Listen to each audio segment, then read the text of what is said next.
So do you have any idea how to do this?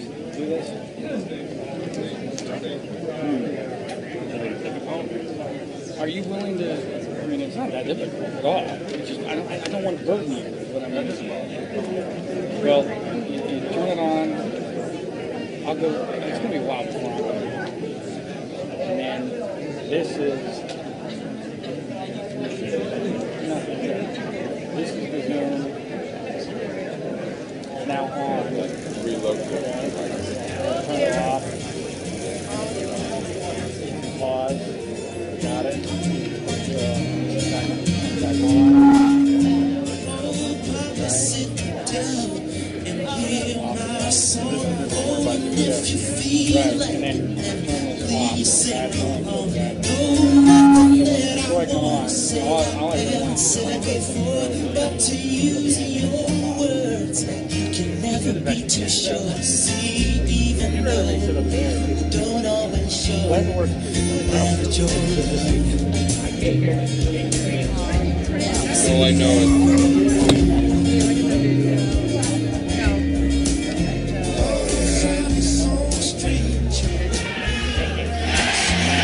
is someone so different as a soul like me. You may have gone right where I would have gone left, but with someone so right, I will always have your back. See, Yeah, I'm gonna look at it. I don't always show how to your eyes. Old days and all of the new. Wanting to be like you. Every time I look at you, see myself.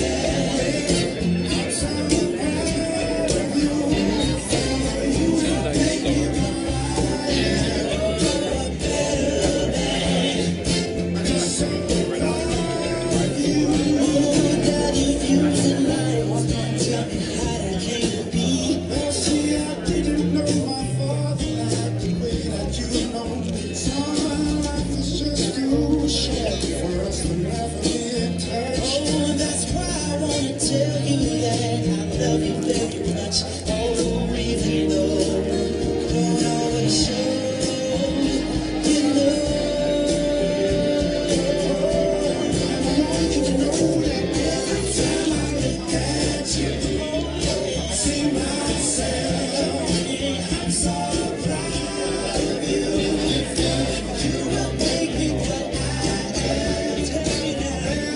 So how do I add more now? I think they'll send you a message. It did. Oh, so I have to go to the I email? think it's in the message. You just type in the number of minutes that you want more.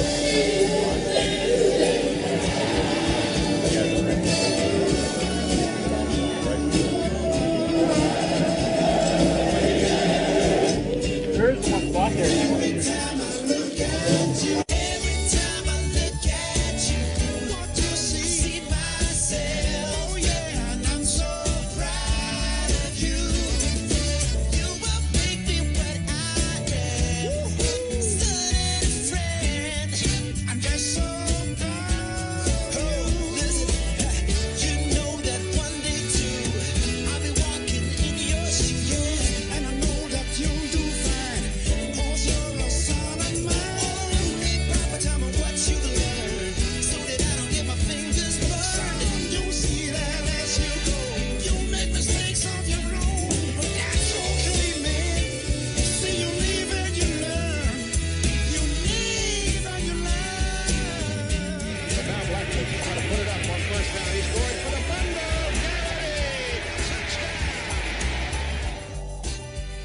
You'll never see this again.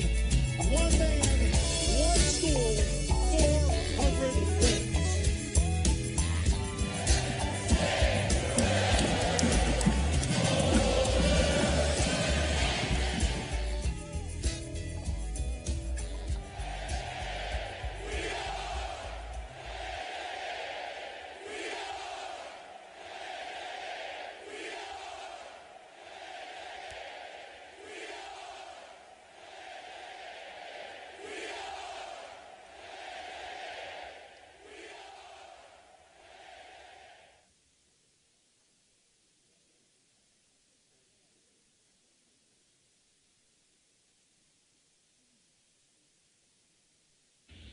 Joe Paterno is no longer the head football coach, effective immediately.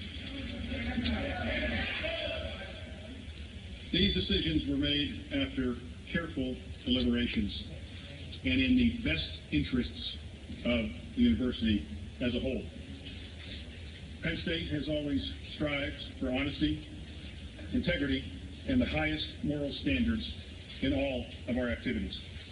We promise you that we are committed to restoring public trust to our university. Now, before we take your questions, I'd like to remind you that we do not yet know all the facts, and there are many details that have yet to be worked out.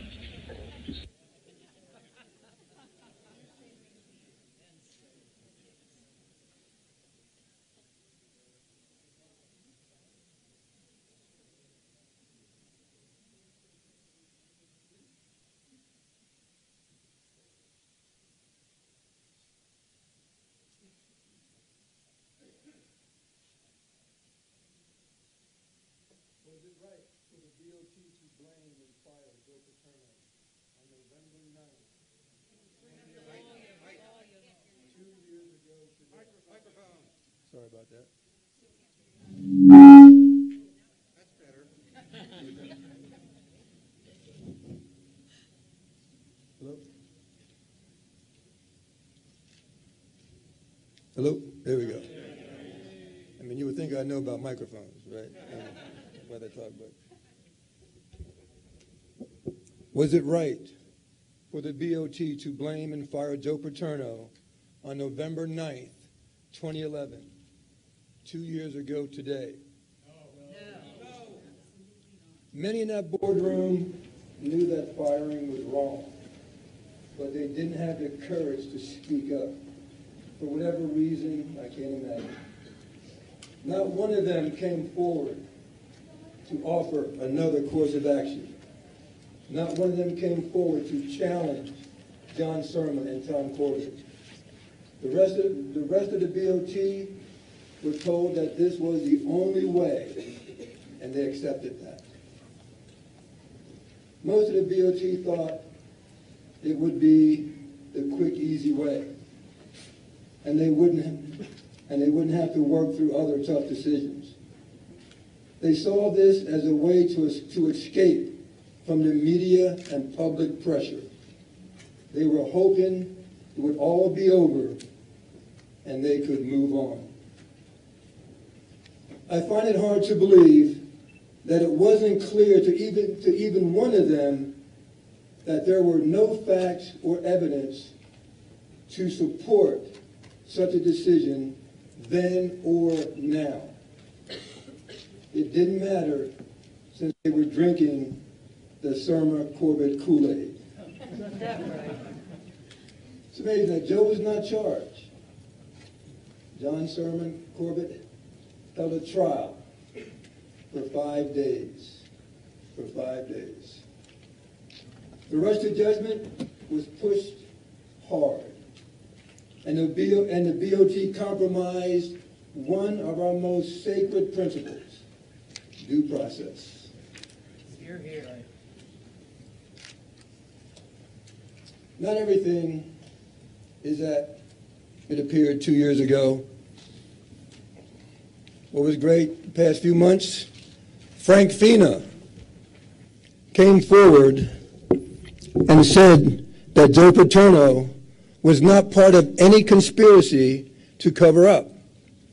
We knew that. We knew that Joe would never, ever turn his back on a child being abused. We knew Joe would never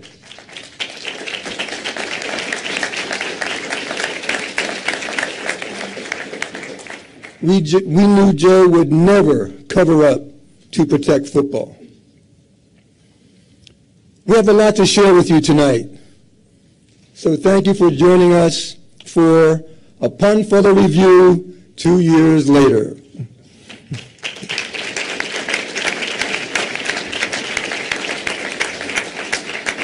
And I'd also like to thank our volunteers. Our volunteers, raise your hands. Where are you? I guess there's some. Okay. Thank you. Thank you very much for being here tonight.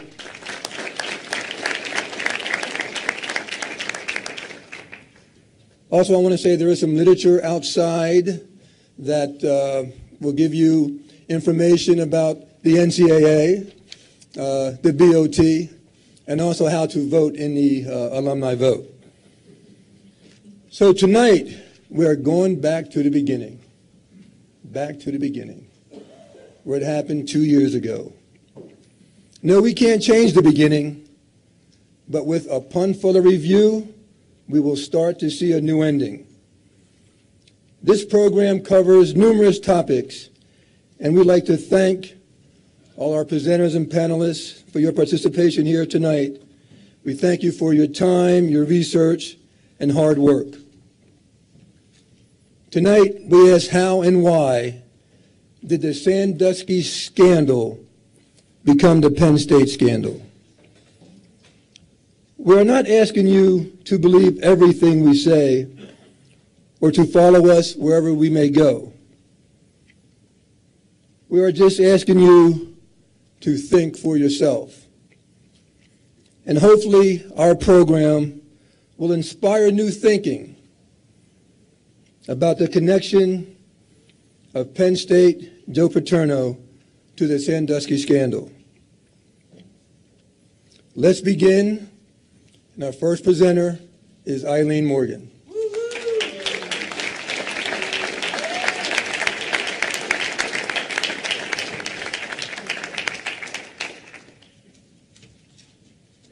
How's everyone doing? Okay, now I got to figure out how to bring this up. Let's see.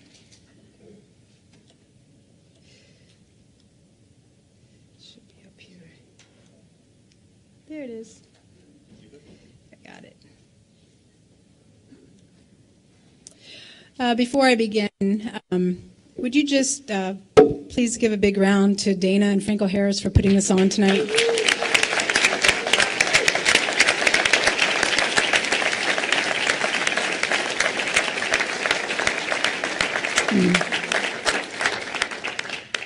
Keeping the truth alive. Okay, let's see. Before we begin, I do want to give fair warning. Because of the sexual nature of this case, I will be using explicit and graphic terminology. I don't see any children here, but if you're at home streaming this live, I would just ask that you keep all those young ears out of earshot of the computer. That would be great.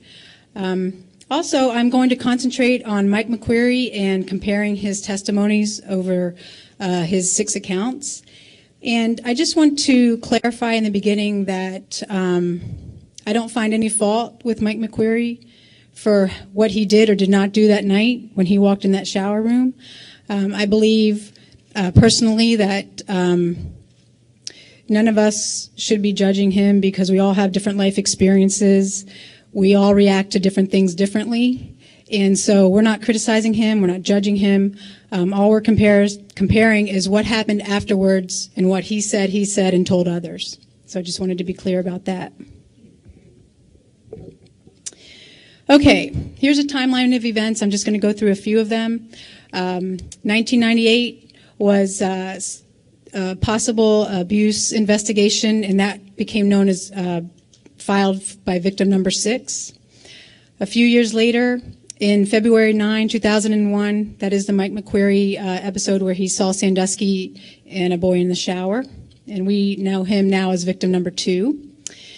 Fast forward to 2008, and that's when Aaron Fisher reported child abuse by Sandusky, and he became known as victim number 1, and that got the whole investigation started. In the spring of 2009, that's when Tom Corbett, the Attorney General then, launched the investigation.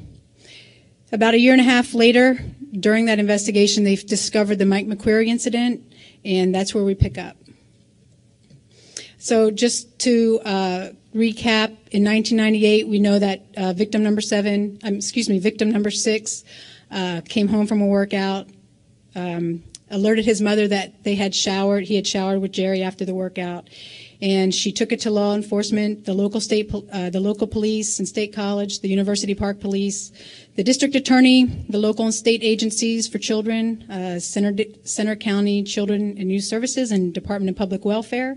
All of these law enforcement agencies handled the case. If you look at the facts, those two agencies had more than enough information to bring charges against Sandusky. There were two boys who had accounts of being in the shower with Jerry and being bear hugged while they were naked. There was also a psychologist report that Jerry was a likely pedophile. Of course, we know that the investigation found no wrongdoing and no charges were brought at the time. All right, so the timeline of Mike McQuarrie and his statements to authorities. There are 6 accounts that we're going to look at. In November, in 2010, is when his account became known to the investigators. November 22nd of that year is when he had his interview with Agent Sassano and Trooper Rossman. The next day, he gave his written statement, and then within a few weeks, he testified before the grand jury. Almost a full year goes by, and of course, we come to November 9, 2011, 2 years ago, and all that went down. And in November, that's when the grand jury presentment was leaked to the public and it became known. And at that point, we have 3 other accounts with Mike McQuarrie's testimony. The hearing in December of 2011, the Tim Curley and Gary Schultz preliminary hearing. Then, of course, the trial in 2012, and then most recently in July of 2013 at the hearing. Now, if you look at these 6 accounts, the first 3 are pretty much in line with each other, and they're in harmony. The last 3 also are pretty much in harmony with one another, but the first 3 and the second 3 do not harmonize at all. And you say, well, what happened? Well, what happened was the presentment was leaked in November of 2011, and that is when Mike McQuarrie was being hammered, as he had said in an email, as we'll find out. He was being hammered for the way he was dealing with this. And from that point forward, his testimony changed. All right, this is just a diagram of the shower, a rough diagram. In the bottom right, you see the first door. You come into the hallway. You turn, you go into the second door, and before you, in front of you is a sink and mirror. To the right are the lockers, and to the left behind you are the showers. In his first interview on November 22nd, he told the trooper, Rossman, that there were 2 different views, 2 different locations he looked from into the shower. On the first view, he said, as he was walking in, he looked into the mirror, and in the reflection, there was a 45-degree angle. He could see into the shower room. Jerry was standing behind a boy in the shower and moving his body toward and away from the boy. He also said, I wasn't completely sure that they saw me, and he thought that they were having intercourse. The next day, in his written statement, he also indicates that there were 2 views. He also says that he did not see actual insertion, and he says he was pretty sure, relatively sure, there were sex acts that were occurring. In the grand jury testimony, he talks about when he first entered the first door, 3 slapping sounds. He goes into the second door. Again, he talks about 2 views. As he walked through the door, he saw in the mirror the reflection of Jerry and the boy in the shower. And that then he looked again, then he turned and looked directly into the shower, and that's when he said the boy turned and looked at him. He says, after that second view, he said, I went to my locker, opened it as fast as I could, put the shoes in there, closed it up, and walked directly out. I walked out, directly out, as fast as I could, to be honest with you, when they were still in that position, and he was turned looking at me. He said, I was nervous and flustered, and so I did not do anything to stop it. He also told the grand jury that he wasn't completely sure that they saw him, and he was pretty sure that Sandusky was sodomizing the boy. The grand jury asked him, obviously, an adult sodomizing a young boy is a crime. Did you do anything to stop it? And he answered no. He also said before the grand jury that he did not know if the incident was brought to the attention of law enforcement. Okay, so looking at the diagram, he walks in. He first sees into the mirror at an angle into the shower, and then he turns and looks directly. So he had 2 views. So those are the first 3 accounts. Now we get to the grand jury presentment that was leaked back in November of 2011. This is not an actual transcript. It's just a summary of the testimonies. And in that is where the false narrative all began. The Attorney General decided to release this, or it was leaked, I guess. But in that presentment, it talks about Mike McQuarrie entered a locker room one night. he saw a naked boy, estimated to be about 10 years old, with hands up against the wall, being subjected to anal intercourse by a naked Sandusky. He was shocked and noticed, but he did notice that both the victim and Sandusky saw him. He was distraught, immediately left, went to his office, called his father, reported what he had seen, and then he also, the next day, reported what he had seen to Joe Paterno, and then later to Tim Curley and Gary Schultz. So based on the grand jury presentment, it was a definite act that Mike saw, that Jerry Sandusky was anal raping a young boy, and that he reported exactly what he had seen to Joe Paterno. And that's where that false narrative all began, because you just saw in the interview, in his grand jury testimony, and also in his written statement, he wasn't sure what he saw. He said he didn't see insertion. He said he didn't. He wasn't, quite sure what he saw, but that's what he would believe was happening. We know that is because of what the sounds that he heard when he walked in. Okay, so with the grand jury presentment relating to Paterno, Janelle Eschbach is very interesting. When she asked Joe Paterno about the incident, she says to him, without getting into any graphic detail, what did Mr. McQuarrie tell you he had seen and where? This is very different than what she asked Mr. Curley, which we'll see in a minute. But Paterno testified that Mike was very upset. He told him that he saw Jerry fondling, or whatever you may call it. I don't know what you call it. I'm not sure what the term would be. It was of a sexual nature. I'm not sure exactly what it was. I knew some kind of inappropriate action was taking place. So this word in blue, this inappropriate action, I'm calling them buzzwords. That's not something that's not a term you would use when someone reported an adult raping a child, inappropriate. I have to admit, when this first came out, these 4 or 5 sentences are what I struggled with the most. Realizing, what exactly did Joe know or did not know. But in light of all the testimonies, in light of the entire context of it all, I am 100% sure that that Joe Paterno had no idea Jerry was a pedophile or child molester. In fact, when we get in, you'll find later that you can see how he's struggling to express it. He says Mike says something about fondling, and Mike will even tell you later, he defines fondling as, he says, he didn't see Jerry's hands, he didn't see any genitalia, and then he was asked, then what is fondling? How did you see fondling? He goes, I define fondling by any kind of sexual touching, or touching in a sexual way. And so when you look at this in light of the context of what Mike defines fondling, you see the word sexual nature. When you first read this in light of what the grand jury said, that he witnessed an anal rape, then it does it doesn't add up. But sexual nature, that terminology has a very broad spectrum in meaning.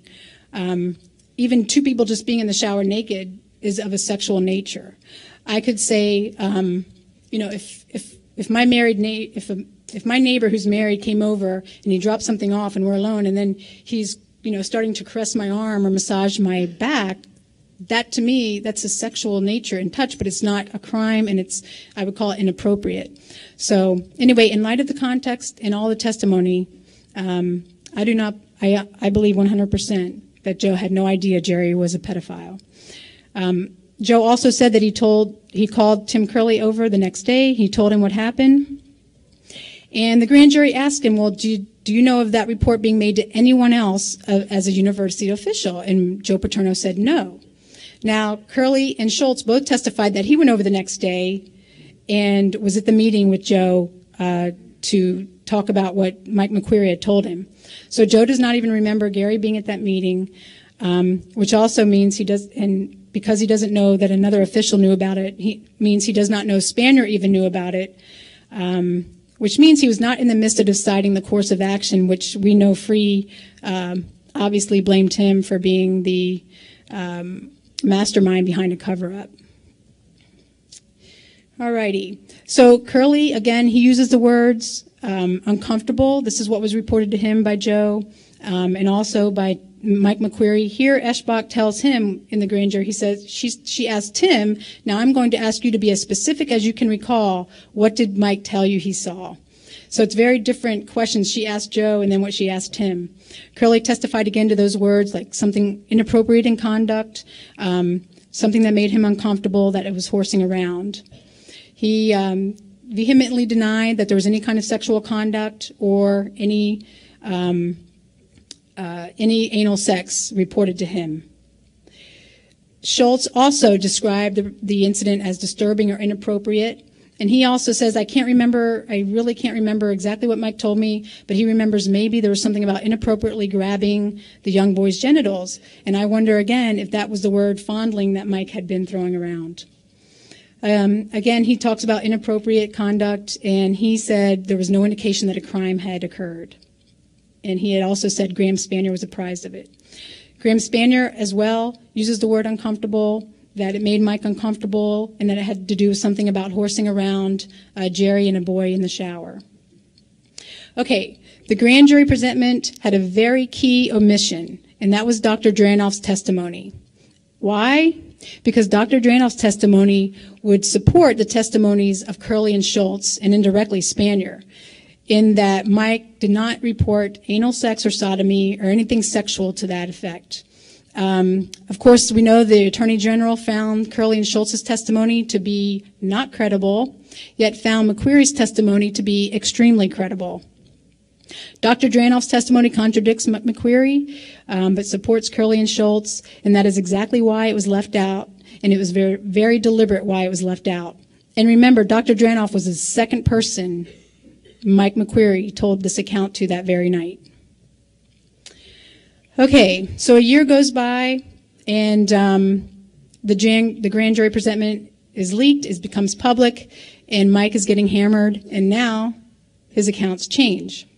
So a year later at the Curley and Schultz hearing, I'll just go through it quickly, but basically what is in red are his changes in his story.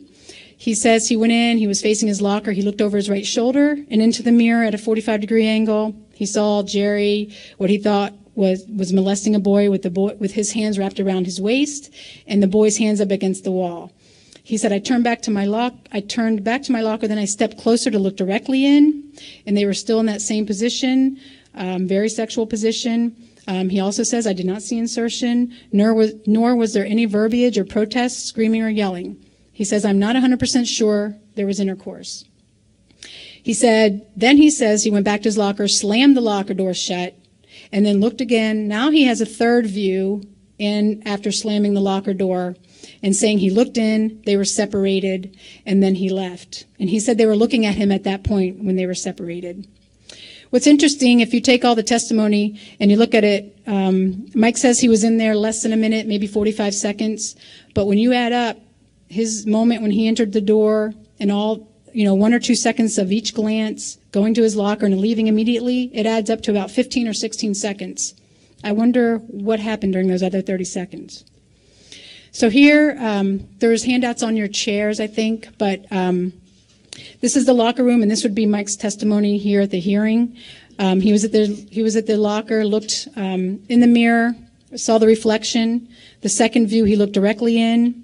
The third view, he stepped closer, and at that point, they were separated, and they were looking at him, he said. Okay, when he goes to talk, when he discusses how he told others, when he talks about it with his father, John McQueary, and Dr. Dranoff that night, he says, I didn't use the word intercourse. I wasn't very explicit. I described the rough positioning. I never used the word sodomy or anal intercourse, and I did not see insertion or penetration. He goes, I'm not 100% sure there was intercourse. He also says that he was not explicit with Joe Paterno. He says, I did not see Jerry's genitals touching the boy. I told Paterno I heard sounds. And he also says, I do believe I used the word fondling to describe the act of Paterno. However, I did not see fondling. I did not see Jerry's hands on the boy's genitals because of the body position. So he was asked, well, then how do you describe fondling? And he says fondling is touching someone in a sexual way. All right. Then again, he tells Curley and Schultz, he said that he saw something extremely sexual. He thought intercourse was going on. At this point, he also testifies that Coach Paterno, within 2 or 3 months, asked him a couple times if he was okay, and he was handling it okay. All right. So then Tim got back to him later, told him that Tim reported it to the Second Mile and told Jerry not to bring children on campus anymore. McQuarrie didn't protest to this or said that anything else needed to be done. What's interesting in the hearing, also Mike McQuarrie testified that he doesn't remember having a cell phone that night. He also testifies that he never made a fuss about Sandusky being around the Lash building until after the investigation started. Also interesting here, the Commonwealth never asked Mike about that night when he was talking to Dr. Dranoff. They only talked about John McQuarrie, his father.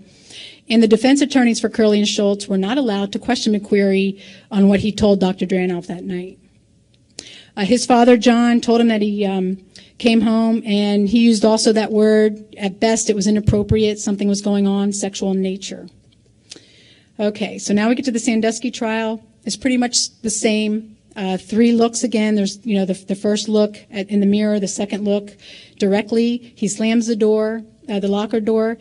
In this testimony, he says, I wanted to make a loud noise in an attempt, he says, to say, okay, someone is here, break it up, please. Now, is that something you would say if you were seeing an adult molesting a child, break it up, please? Anyway, he says, then I stepped and looked again, and they were looking at him, and they were separated. Again, he went home, talked to his father, and Dr. Dranoff was not overly descriptive in terms. The same thing with Joe Paterno. He did not go into gross detail about it. And then, of course, we talk about the email that he sent out where he did tell friends, I did stop it, not physically, but I made sure it was stopped, basically by the locker slamming. He also said in that email, I did have discussions with police and with the official at the university in charge of the police. When on cross-examination, they asked him, well, who was the police? And he said, Gary Schultz. And they said, well, who is the official at the university in charge of the police? And he said, Gary Schultz. I just think, in summary, he basically says he never told his father or Joe Paterno the graphic sexual nature of what he saw. He also says that night, I did not see an erection, I did not see insertion, I did not see an actual penis, I did not see any genitals or anyone touching genitals. It leaves me to say, well, then what did he see? What else could be graphic sexual in nature if he didn't see any of that? He also told the grand jury that when he talked to Joe, he didn't leave out any details. John McQuarrie, again, at the trial, this is an interesting, something a little bit different. When Mike called him directly from leaving the shower, where he said he left them in the shower, he went directly to his office to call his father. His father asked him, where are they? Mike says, I don't know. His father says, well, are they still in the building? And he says, I don't think so, which is very weird since he just left them in the shower a minute or two ago. However, that testimony actually jives more with what Dr. Dranoff says. And this is what Dr. Dranoff said. Now, this goes back to that night, and this is the first time we hear from Dr. Dranoff. So he says, Mike entered the locker room, heard sexual sounds. He saw a boy look around and an adult arm reach out and pull him back in. And then he said he went to his locker and then turned again. And then a man came out of the shower, and that was Jerry Sandusky. Now, that jives more with what John said when he asked Mike if they were still there, and Mike said, I don't think so. Maybe Mike did see them leaving as he was on his way out or something. That jives more. Dr. Dranoff also told him to report it to Joe, and he said he did not describe seeing anything particular sex act. He implied something sexual was going on with the sounds, but I asked him 3 times what he saw, and each time he would only go back to the sounds. And this would be the diagram of Dr. Dranoff's testimony where the boy looked around and then was pulled back in from an arm, and then Jerry walked out. Okay, so this past July we had the hearing, and everything in blue is new that we haven't heard before from Mike. So this time he says that he told Coach Paterno a very bad sexual act, a molestation act, the first time he uses the word molestation. He says the same thing that he told Curley and Schultz. It was a sexual situation, a molestation incident. He said he went when he was talking with his father, he was crying in his father's bedroom that night. Now he also adds that on his way home from the Lash building, He thinks he may have called a couple people. He might have called his girlfriend, which means he did have a cell phone. He also says that he objected over the years of Jerry being around and like, what the heck is he allowed in here for? Before he testified that it was only after the investigation began. He now says it was happening over the years. Let's see. He also says that people knew he had seen something bad. And he also said that Joe talked to him more often. He asked him, how you doing? Do you need anyone to talk to? Are you okay? Is there anything I can do for you? And Mike says it was very emotional and psychologically personal for him. All this in blue is new. He said the Sandusky incident came up several times over the years. Once or twice a year they would talk about it, comment on it, which is very different than what he said before, which was only a couple times within those couple months after the incident. He also said that Joe told him the university is going to come down hard on him. Don't worry about me. They're going to try to scapegoat you. You need to have your own lawyers. Don't trust Cynthia Baldwin and don't trust Old Main.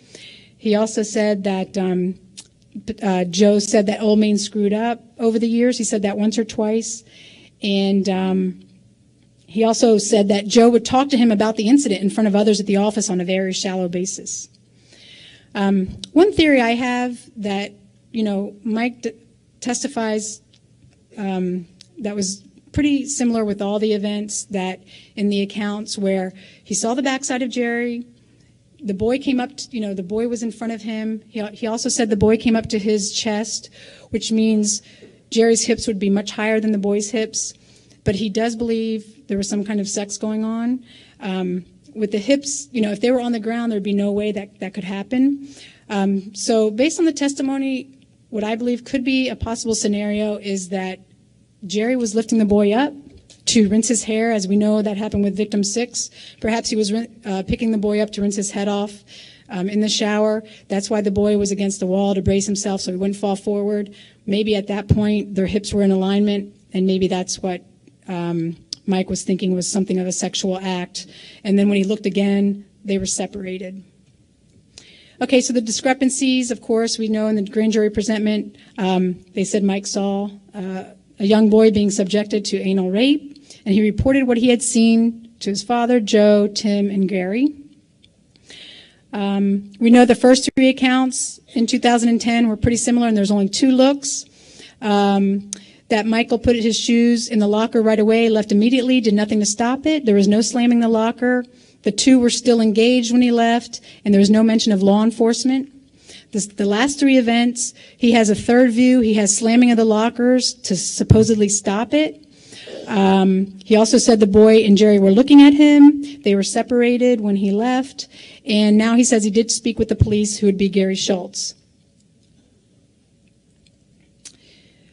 We'll just go through here. So those buzzwords that these 5 men used who had the testimony directly from Mike, inappropriate behavior, something that made him uncomfortable, horsing around. These are not words that would be used to describe someone who witnessed a child molestation.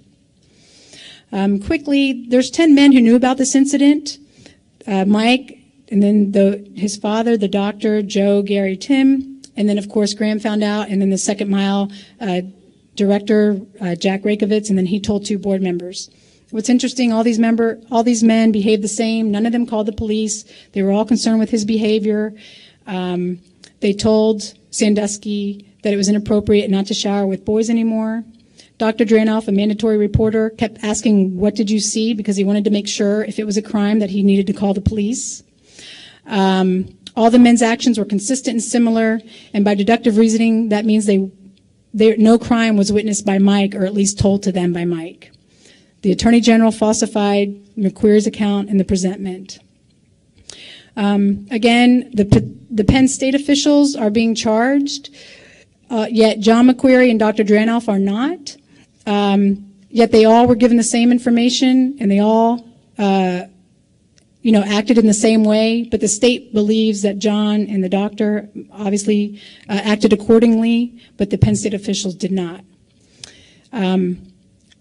And so, in summary of Mike's testimonies and comparing, we can see that from the first 3 accounts, that were similar to the last three, he changed his story. And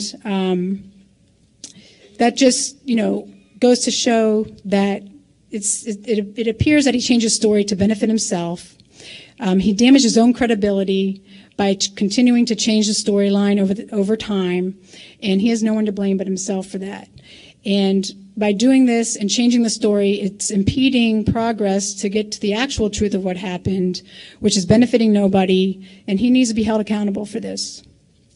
Okay, one more last slide here. I just want to leave you with this thought. November 17, 2011, Mark Emmert from the NCAA wrote the Penn State Board of Trustees. He wrote them a letter saying the NCAA will be investigating this incident and that they were aware of ongoing federal and state investigations and that they won't interfere with it.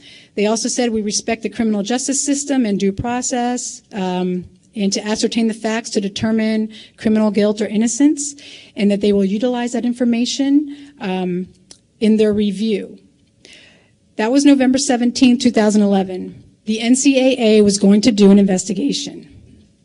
We know, if you look at the middle of the slide, the very next day, the Penn State Board of Trustees signs a contract with Louis Freeh for $6.5 million to perform the investigation. So the NCAA was going to do a free, F-R-E-E, investigation, and the Board of Trustees decides to pay Louis Freeh $6.5 million to do it. Why? Their backs were not up against the wall. They had options. They had the NCAA coming in here. Can you imagine if we would have allowed the NCAA to come in here and do their investigation, where we would be right now? We would not even be here tonight, I'm pretty sure. There would be no report at this point because they were going to be waiting for the trials to make their final report and determination. There would be no sanctions at this time and probably no settlements. But that's the Board of Trustees. And you have to ask yourself, why would they choose an option that is costing this school hundreds of millions of dollars?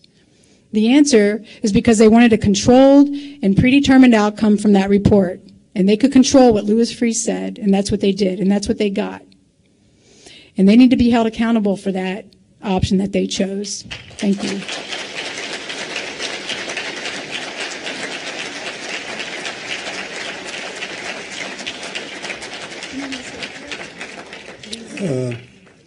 That's okay. Thank you, Eileen.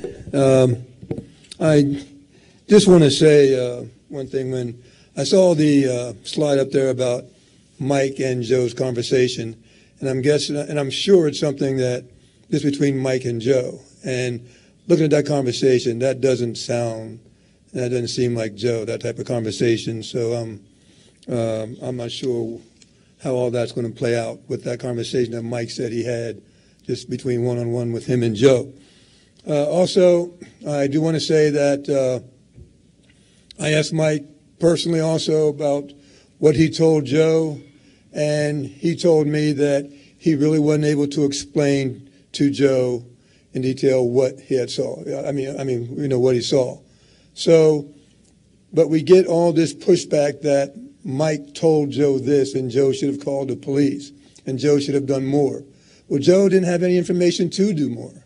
And that's what we're trying to let people see, that the information was not there. And Mike did not tell Joe that information. So, okay. Next we have Ray Blehar. And this is going to be pretty exciting about who knew what when. And so listen to this. Ray Blehar. Thank you.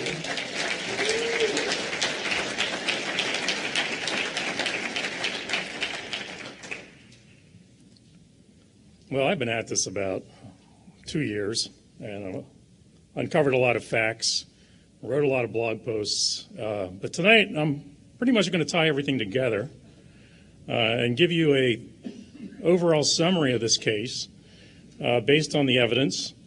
And you can draw your own conclusions as to whether you think I'm right or wrong. But the evidence certainly points to what I'm going to talk about tonight. And really, this story, I'm giving you the top layer. There's multiple layers of this. It's a complex case. So I will give you that top layer. And really what this case comes down to is it's about power. It's about power. It's the governor and it's our board looking for a power play. It's about lies. You'll see that our board has been very dishonest in many of the things that they've said along the way since November 9th and before November 9th. And it's about deception. Eileen touched on the grand jury presentment and the full report. Both of those things are deceptions. So let's talk about power for a minute. The first power play really the first thing about power is something we call the Surma Vendetta on my blog post. If you've read about it, John Surma became a member of this board, the Board of Trustees, in July of 2007. He had a brother, Victor, and Vic's son was on the team. He was a walk-on player, eventually left the team and had some personal problems, which Vic tended to blame on Joe. And then in 2007, he began writing a series of nasty emails about getting back at Joe Paterno. And so the Surma brothers pretty much had a vendetta against Joe, and eventually that vendetta succeeded on 11/9/11. But then there's this other organization called the Second Mile. Okay, well, the Sandusky investigation, the most recent one, began in November 2008. Excuse me? Okay, the most recent investigation was in November 2008, but he was previously investigated prior to that. And, you know, the Second Mile was a statewide charity, and it was a very lucrative charity. Jerry was the top fundraiser. It pulled in close to $3 million a year, and it supported some of the local child welfare and state agencies. Our state senator, Jake Corman, was on the board, and he believed many of these programs that Second Mile did, like foster family support, was very important to keep alive, particularly when Arrow Ministries, when they learned of the transfer, Jake had said, we need to keep these programs out there. A foster family program, I believe, provided about $250,000 worth of support in 2010. Penn State had obviously a connection. Many of its alumni were donors. Some of its alumni were prominent on its board. Some of the board members of Second Mile had business deals with Penn State. And again, numerous members of the Second Mile board were supporters of Governor Corbett's campaign. So when Corbett ran for re-election, a funny thing happened. In October of 2010, Corbett saw Spanier with Dan Honorado, his opponent, at one of the football games, and he became infuriated. And he actually remarked in one of the suites that he would have Spanier fired. Well, coincidences aren't good in these cases. And so it wasn't a coincidence that a grand jury subpoena was served that month. And Corbett wanted the emails of Spanier, Curley, Schultz, Paterno, and McQuarrie. Of course, our legal counsel, Cynthia Baldwin, ignored that subpoena. In March, yes, Ms. Baldwin had quite a role in this scandal, as you'll see. Then in March, Corbett proposed some massive budget cuts, which Graham Spanier did not feel good about at all. He went out, held a press conference, said Abraham Lincoln is weeping, which is a reference to the Morrill Act, which established land-grant universities. Corbett's ratings dropped dramatically. I believe it was 20 to 30 points. For a new governor, he was getting hammered. So he went around the state bashing Spanier. But he just didn't do that. He served another subpoena. Okay, and this was for Spanier to appear at a grand jury. And at that point, Cynthia Baldwin got the message, start complying with the subpoenas. So she started to turn over email and other evidence quite promptly after that, which gets us to the timeline of this investigation. Okay, and as you can see, at this point, there's pretty much nothing going on in early 2009 and in 2010. You know, it's stalled. They're not trying to find anything, all right? And then when that budget battle happens, the subpoena gets served for the emails of Spanier, Curley, and Schultz. Then we have a lead on the Mike McQuarrie case that gets leaked. Now, Some sources have told me that this lead was in the Attorney General's office since January of 2010, but for some reason it didn't find daylight until November of 2010. And then there was this other leak that came out from somebody else in the Attorney General that identified the mother of victim 6, who then told investigators about, I believe, 5 of the victims in the case. So this case is starting to pick up steam, but really nothing going on. They just bring McQuarrie in for his grand jury testimony, and they're kind of sitting on the leads that the mother gave. And then the budget battle happened, all right? And so when the budget battle happened, then you see the big spike. They're starting to bring victims into the grand jury around April of 2011, okay? Baldwin starts to respond to subpoena 1179. The PSU IT department handed over all the email evidence that they got. So when Freed later says he found them and he was lying, those emails were turned over by Penn State. In May, they stumbled on this janitor, apparently, that had seen something, which we know really didn't happen. Okay, but they continued to build the case. And the big plan was this grand jury presentment was, and charges were supposed to come down on November 12th, but there was that person in the Attorney General's office that decided to leak it about a week early. So what was the purpose of that leak? Okay, and I think there were forces of good in the Attorney General's office because that leak really foiled what was Corbett's coup of Penn State. In late October, he had booked rooms at the Nittany Lion Inn, and he had planned to be there all the way through the Nebraska game from the 10th on. There was a board meeting scheduled for the 11th. Spanier and Baldwin had found out that this presentment was going to come down on the 12th, and Spanier had planned to discuss it all day with the board if need be. So this good person at the Attorney General's office kind of derailed everything and accidentally, how do you accidentally post something to a website? Well, and how does Sarah Gannon accidentally, or how was she so lucky as to be there to capture that PDF file and put it out in the Harrisburg Patriot News? All just lucky coincidences, I guess. Okay, so everybody's caught flat-footed. And what was supposed to be a coup run by Corbett and Surma on the 12th, while Corbett was still here, became a game of phone tag, deciding how they were going to pull off this firing of Spanier and Paterno. And so, the takeover as they had planned didn't happen. But the power play still went on. Okay, so this was how power was distributed at Penn State. And Trustee Bob Horst, longtime trustee, has talked about this. So the president of the university, Graham, was a very strong leader.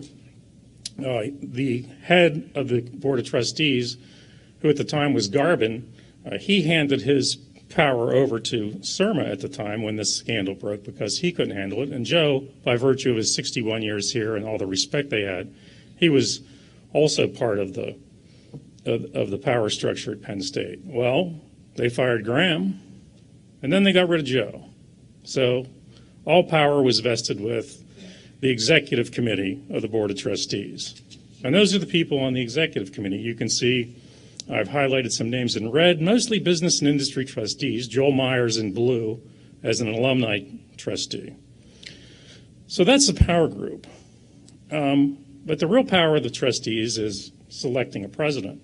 So we have a selection committee. And geez, it's all the same people, except that we've taken Joel Myers off and we put in Marianne Alexander and we swapped a couple names, but you still see there's those 4 names. Well, what's the president's selection committee do? Well, from this day forward, it's install weak presidents, okay? Now, we would have had a weakling come in here from SUNY, but he didn't make it, so it'll be interesting to see what kind of puppet they find to be the next president. But they weren't done. They had this special investigations task force that was set up by the committee to allegedly investigate this. Again, you see the familiar names, but we put on Jesse Arnell as our alumni rep in this case.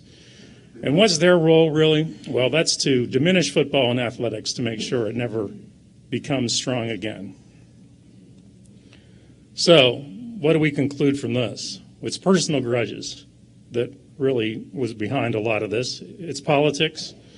Because of the money involved in this case, they were trying to spare the Second Mile and make sure it survived the scandal, even though all the victims were from Second Mile. And the inner circle of the board, Dambly, Frazier, Peets, Eckel, Ira Lubert, Ed Hintz, they would be the people who ran the university from this day forward. So the next thing is, who can you believe? All right. And in this case, everybody's lying. I go back to 1998. We have this investigator who is called in from Harrisburg to help on the case. Well, first of all, the Harrisburg shouldn't have been here. Crescent should have, because that was the office that had jurisdiction. So allegedly, this high-profile guy came in, but again, there's no provision for high-profile child abuse investigations, so that's made up. He's brought in, and he doesn't see anything. The Chamber's psych report that was sent to DPW, to CYS, and to the police, he somehow never saw that. He set up the second evaluation with John Seasock, who was an unlicensed counselor, who said Sandusky was not a pedophile. Then Laura later denied that he had ever seen anything. Okay, but then he said he would have indicated abuse if he saw the reports. Okay, and our own Detective Schreffler here, and our police did much more in this investigation than anybody else. They tried very hard. He said Laura was not a trustworthy person. So then we have the Second Mile. Okay, the victim farm, and when the news came out from the Patriot News, they said they were shaken by this event, but they were advised that they weren't under investigation. Why would they be? All the victims came from there. And for all the public knew, Sandusky had just officially retired from them in fall of 2010. But the real story was that Sandusky was last paid by them in 2007. That's what their IRS records say. So he was off the payroll a long time ago. Essentially what had happened was when they got news of the investigation in November of 2008, they apparently hadn't paid Sandusky for his work that year as a paid consultant. He was making $57,000 a year. So he didn't get a check that year. He used to have a founder's message in the annual reports. Those messages went missing in 2009 and 2010. And then two board members from the Second Mile said, no, he actually did resign in the fall of 2009, a year earlier than they publicly had admitted, because they used him for fundraising in that last year. And from what I understand, they pretty much worked Jerry Sandusky like a mule to get as much money as they could. So those are a couple organizations that lied. But what about Penn State? Okay. What about our board of untrustworthy trustees? So Rodney Erickson on January 7 said, there I would think nearly all individuals at the university, including me, were not aware of any of this until we read it in the grand jury presentment. So how would we have known? Well, they could have read about it in the Collegian, okay, because it was there on March 31st, and there was a link from the Collegian to the Patriot News. So, okay, and that's our weak puppet president.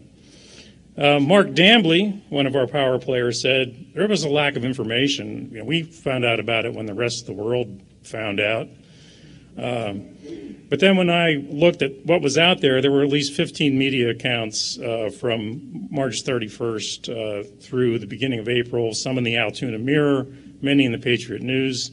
Another account came out on the 31st of August, which said charges were pending. So there were many, many ways they could have learned of the scandal. So that's not a credible statement. But our Board of Trustees, in their infinite honesty, hired Lanny Davis to help spin this. And Lanny said, hey, they would have known, but Cynthia Baldwin wasn't allowed to tell them because, she's the lawyer, and it was a grand jury, and it was secret. And then the board just lined up behind him and said, yeah, if only Graham would have told us, we would have known all this, but they barely said anything to us. At this May meeting, nobody remembered what happened. But good old Cynthia Baldwin, she wrote this affidavit about the Board of Trustees meeting on May the 12th, and she said, well, no, I basically told him that everybody testified, and I told them about the 2002 incident, at least that's when they thought it was, and told them about the 1998 incident being investigated. And so that's Cynthia Baldwin says, well, yeah, I kind of told them about that. So why would Baldwin's, have this story and our board have another story? It's puzzling.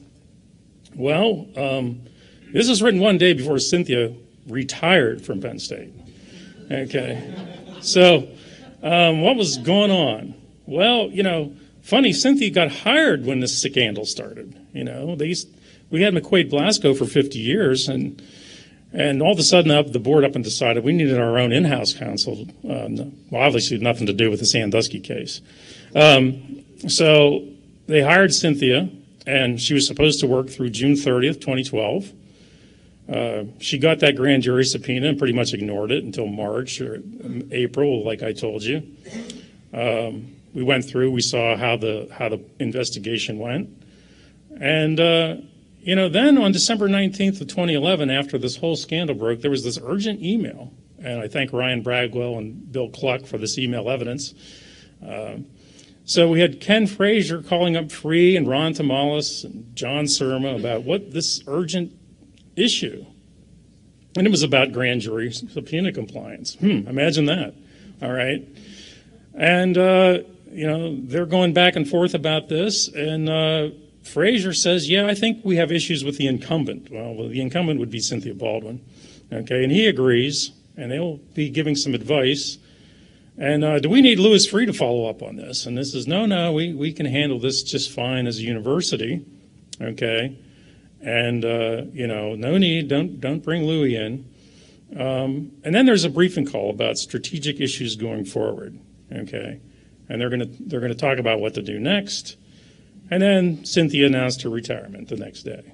So, of course, the media was all over it. And they said, that's not related to the Sandusky scandal at all. Cynthia just up and retired because she was tired. Okay. And, so that's what happened with Cynthia Baldwin. And so we had this group. So we know that there was a briefing on March the 12th to the Board of Trustees. So they did have some knowledge, and we knew that about the 4 people at Penn State. But how many people do you believe really knew about this thing at Penn State? Was it 30, 40? How about 75? Okay. Yeah, long list. This was not briefed to the Board of Trustees. This was briefed to the Board of Trustees seminar, which includes all the senior VPs. So Cynthia had briefed senior VPs, emeriti trustees, a large group of people, and then there were a lot of people just involved due to being served subpoenas. When they asked for Sandusky's personnel records, people from HR had to know. There were interviews in the athletic department. So 75 is probably a good number. It's probably more than that, but those were the people that I could identify that knew. So, so they lied to us about what they knew and when they knew it.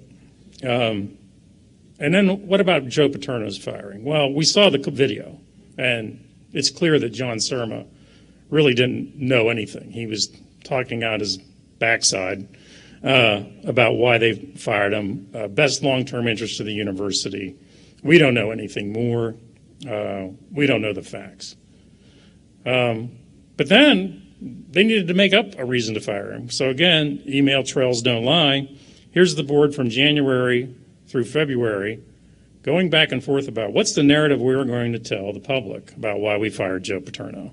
Okay, so, it takes them a couple months to scratch this out. And at the end of the day, they said, we fired Joe Paterno because he didn't call the police. That's really the long and short of it. He did his minimum legal obligation, but he didn't do enough, so we fired him. Okay. So if you rewind the clock, okay, and one of the questions in the press conference was, in the board's mind, should Coach Paterno have alerted the police when he first learned of the sexual abuse allegations in 2002? Surma. I don't know that I can characterize the board's view on specific determinations like that, but that was the reason that they gave for firing Joe. So, yet we get another email in April of 2012 that reveals even more openness and transparency, and they're complaining, one, about an ESPN article that wasn't helpful, okay? And then they refer to the alumni who are running, I think it was Anthony Lebrano and some of the others, as dissident groups. So, you know, people who have not fallen in line with the moving on narrative. So, basically, why was the ESPN article not helpful? It was called Fight on State, and really that article talked about what I talked about with Corbett getting his room at the Nittany Lion Inn and all the political background. But that article also contained the letter Joe Paterno got, his termination letter, that said he was fired on November the 11th. So the stuff that they were saying in the media as that we let him serve out his time as coach as if he had retired, we retired him 3 weeks early, those were all lies again. So what did they lie about? Who knew, when they knew it, who told them about it? You know, they said it should have been Graham. Cynthia had told them. Lied about Baldwin being retired and not being related to the scandal. Lied about the firing to the New York Times. And then they lied about the reasonings for firing Joe. So then you get down to the deception in this case. And there's many deceptions. Eileen covered the grand jury presentment. And again, the first thing they lied about was what Central Mountain High School did, which was basically turn their eye to incidents that should have been reported. There was an incident there in the high school wrestling room. There was an incident where Sandusky had taken other boys out of class, had gotten in shouting matches, and none of this stuff ever made it to child welfare. But they praised Central Mountain for acting responsibly. And then, of course, they overblew what happened with the McQuarrie incident. And then they took the crimes and they put them out of chronological order to make it appear as if Penn State had reported the 2001 incident, that none of these other crimes would have happened. But when you put them in chronological order, you see no crimes on Penn State's campus after 2001. And then they're mostly focused on the crimes that happened on campus, but when you looked at the trial verdicts, they happened mostly off campus. And then failure to bring Sandusky to justice, they pinned that on Ray Greekar and our police, but it's clear when you look at the evidence that the CYS and DPW officials had plenty of reason to suspect child abuse in that case. And of course, the debunked janitor incident was used to blame our culture. So that was the presentment. The media, the public, and the Board of Trustees believed it, and some people still believe it today. So, when the Spaniard, when this thing broke, Spaniard did the right thing. His statement, he said, look, these are allegations. We need to investigate. We should give these guys, Curley and Schultz, our unconditional support. The charges are groundless. Any competent corporate board in the world would have done the same thing and stood behind the president of the university and said, yeah, we're going to defend our people. We're not going to defend Jerry Sandusky, but we'll defend our employees. But our board didn't do that, okay? There was ample time from the 4th or 5th of November till November 9th to really interview people, check the facts of the case, and decide what to do. And none of those things happened, according to John Surma. Surma said, we read the grand jury presentment, we read newspaper accounts, and that was it. The legal team should have looked at the statutes. They would have realized that none of the people at Penn State were mandatory reporters. They could have made the case that just going to second mile met the legal requirements. Obviously, Wendell Courtney and Gary Schultz had said they believed that the local child welfare was contacted. Had people been interviewed, the right people interviewed, they could have gotten more back on the story. The people identified in presentment, the big four plus the two janitors. They should have checked the employment records to see if this Calhoun guy actually worked here when this incident had happened. They would have found out that wasn't the case. They didn't check the crime scene, and they would have figured, if they had, they would have figured out that the janitor's story couldn't have worked because there were no obstructions. They didn't decide what Mike McQuarrie's status would have been until he started getting death threats later in the week about being on the sidelines. Yet John Surma called what the BOT did thoughtful deliberations. It's amazing how our board acted. Just disgusting.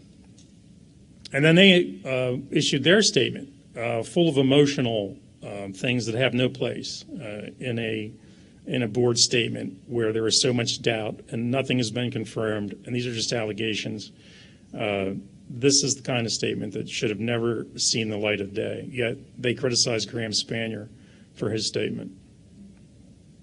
So our board was essentially pleading guilty to the allegations, and then when we pushed back as alumni, as the public said, this is not right, they were in disarray. So then they put up this ruse that they were going to call in Louis Freeh and do this independent investigation. Okay. Well, Ron Tamales, the Secretary of Education, and Frazier basically hijacked that committee. They set the contract up so that they would make sure that Freeh found failures here, identified the causes, and also identified the people at Penn State as being guilty. And that was going to justify the firings of Paterno and Spanier. But this is the ultimate deception. This was a fake investigation done by Louis Freeh. He said he did 400 interviews. I looked at the references used in the report. About 100 people, mostly Board of Trustee members, and Cynthia Baldwin provided most of the information in that report. And then he lied about making independent discovery of the emails. The Penn State IT department testified that they had turned those emails over. He lied about finding the secret file, which was turned over by Schultz himself in April of 2012. He claimed that Penn State officials concealed abuse for 14 years, yet no crimes had been committed on Penn State's campus for 11 of those years. So how are we concealing anything? How are Penn State officials concealing crimes? He lied about the janitor. If he's an investigator, he should have figured that out, that he wasn't working here, that no obstructions were in the locker room to block the other janitor's view. So we basically had an investigation with a predetermined outcome. And, of course, when it was done, Frazier and Peets at their press conference praised Freeh for his report.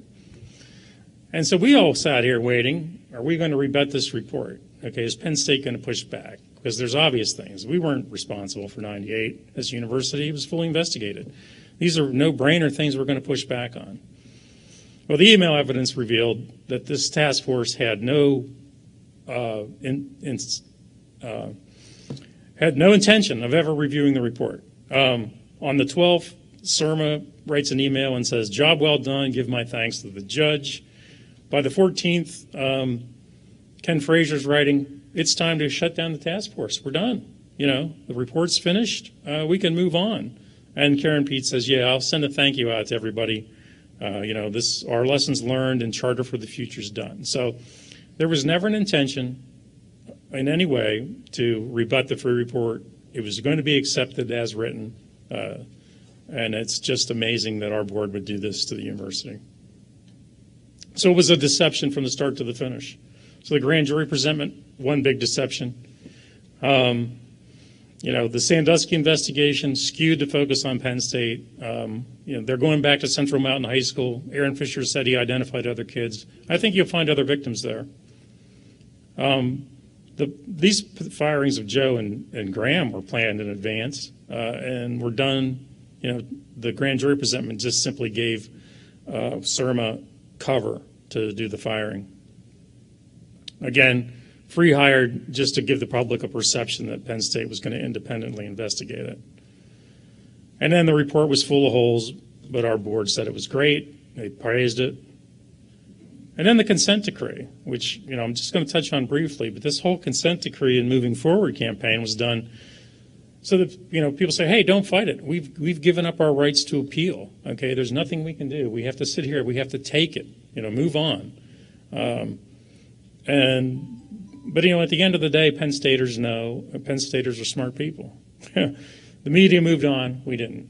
Okay. Kane and the feds, they're not moving on. They're investigating. And, I really can't wait. Those investigations will hopefully get to the truth. And if they don't, we will continue to press on.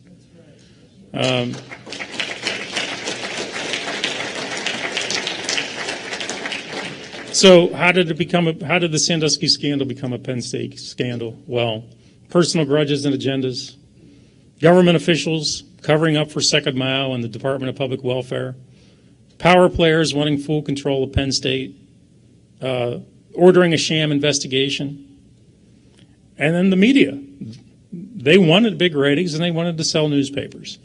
And so this was the story that they couldn't resist. And so thank you. And I will keep up my work.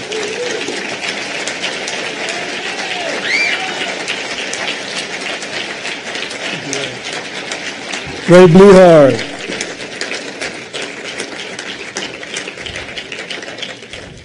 One thing that really bothered me was the janitors. When I found out that they weren't even hired, when they said that these janitors witnessed Jerry Sandusky in the showers. And I cannot tell you how many interviews I did where they talked about how could Joe fire the janitors? Why would Joe fire the janitors? I mean, they used that to the fullest extent that they could about the janitors. And then we find out that it's not true. So look at things like that, and as Ray talked about with Ken, don't interrupt me, Fraser. When he talks about the free report and Karen Peach, it's just very disturbing. And also when the Board of Trustees members said that they didn't see any of the newspaper accounts, maybe they can't read, I don't know, or just selective memory. But as you see that not everything is as it seemed back then. Well, when the Sandusky scandal broke, I wanted to find out all the information I could. How did this happen? However, the rest of the country was angry and lashing out at Penn State. They had little information, but they had huge stories. So, to cover the media and to let you hear about these huge stories with a little information, we have John Ziegler. John?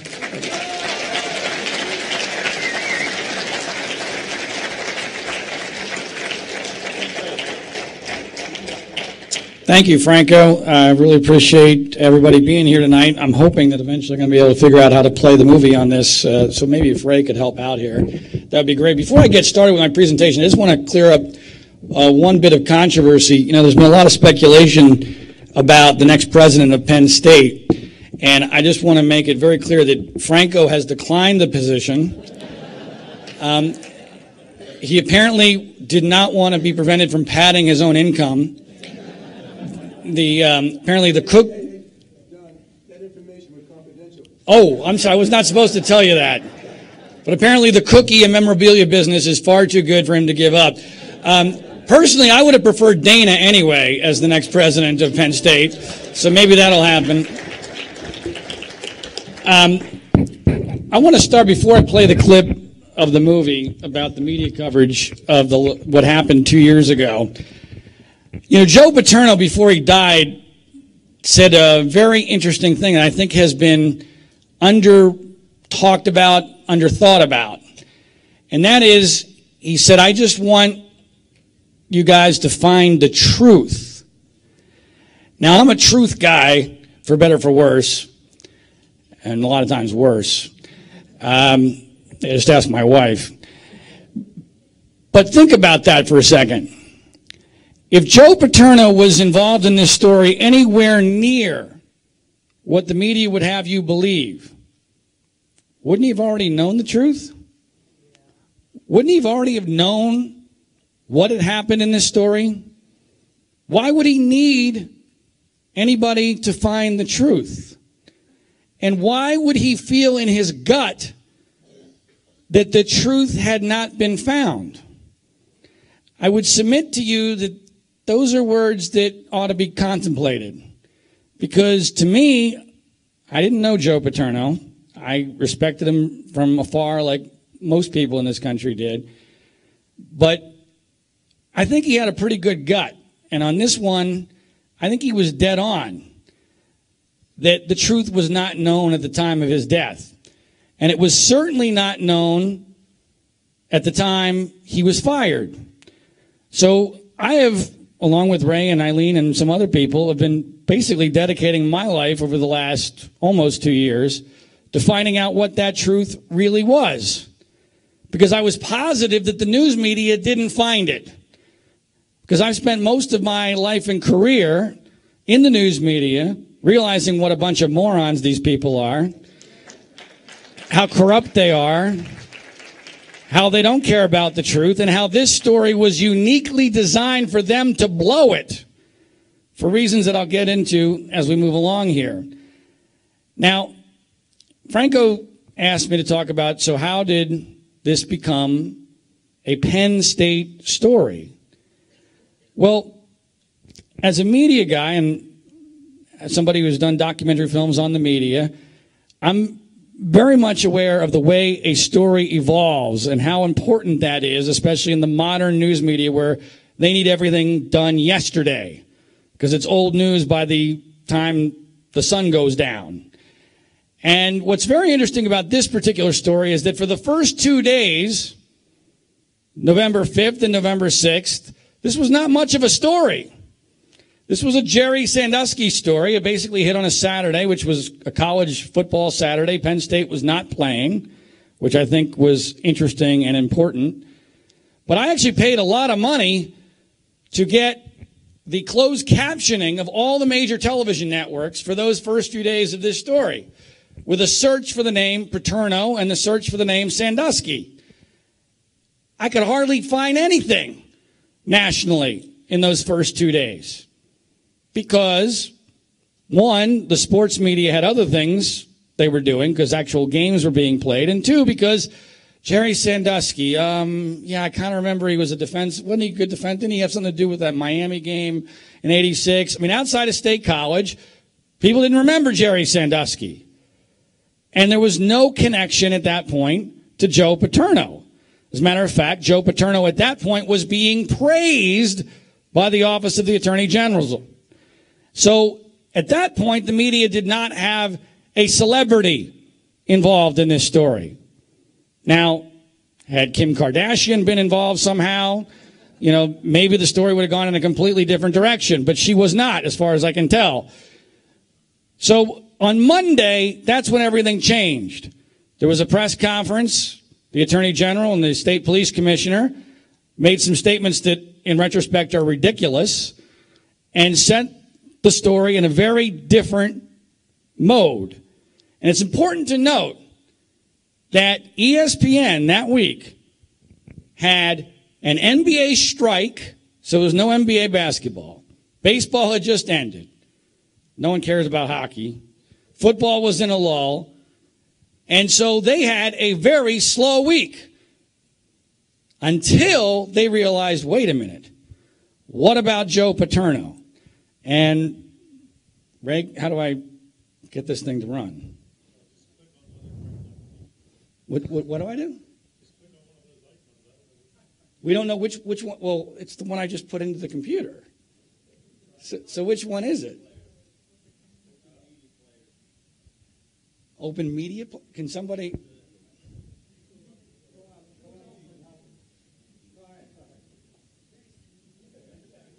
Somebody want to help me out here? Thanks. I had a feeling this was going to happen.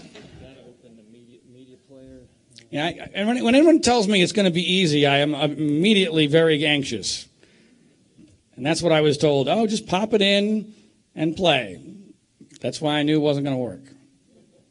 So what you're about to see is the beginning of the documentary film, The Framing of Joe Paterno. And I want you to watch very carefully and think about what was reported in November of 2011 as opposed to what we now know based upon, for instance, Ray and Eileen's demonstrations, assuming that we're actually able to play a video on a computer in 2013.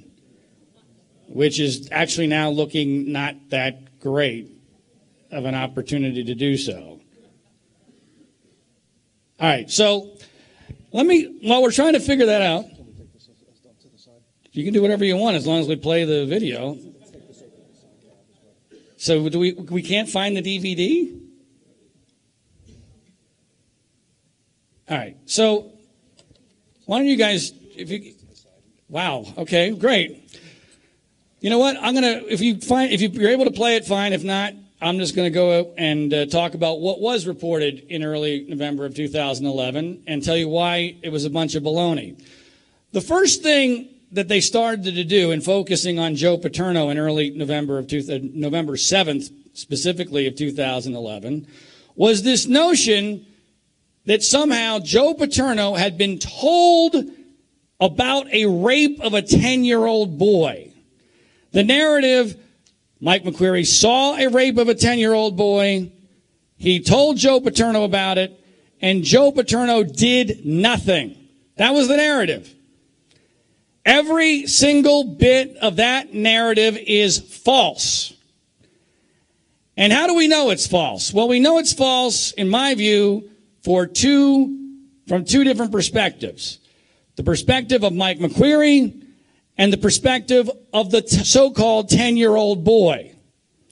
Let's take a look at Mike McQueary's actions. Mike McQueary allegedly saw a sexual assault, yet he did not stop it. He did not, in my opinion, the evidence shows, even make himself known to Sandusky or the boy, and he did not call the police. He also ended up forgetting the date, the month, and the year of the episode. Now, Frank Fina, the Sandusky prosecutor, told CBS recently that he has sympathy for McQueary because his world was shattered to its core by what he saw. Now, that is perfectly understandable if what he saw was what he now claims to have seen. I'm still going to have no idea how to play this because now I'm seeing a blank screen. It was there for a second, folks, so we're making progress. If, in fact, his world was shattered to its core, how did he forget the date, the month, and the year in which it happened? And how did he not only forget the date, the month, and the year? You know what? I'm going to quit while I'm ahead, and let's see if we'll just play the first portion of this. Can we? I don't even know. I can't even get it to play. All right. All right. We're here for you, John. I appreciate it. All right, here we go. I hope you enjoy this quote. A lie can get halfway around the world before the truth has a chance to get its pants on, by Winston Churchill. Now we're getting no audio.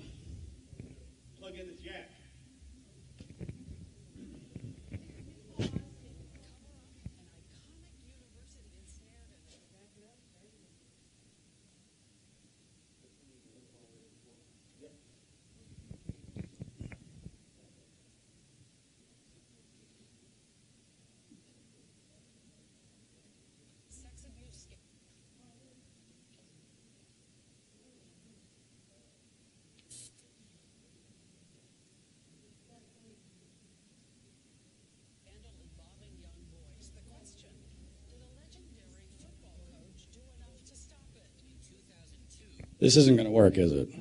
Yeah, 1 second.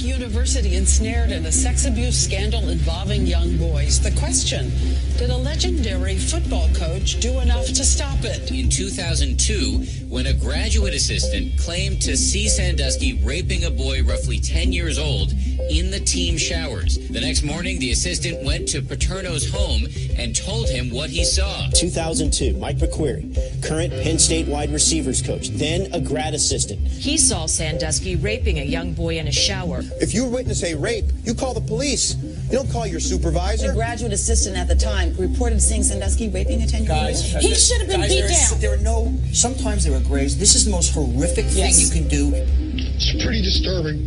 Here's a man that was told that a 10-year-old boy was being sodomized in his backyard and did nothing about it. The mothers of two of the alleged victims criticized the university administration and Joe Paterno. Two mothers told reporter Sarah Ganem they feel betrayed by Penn State.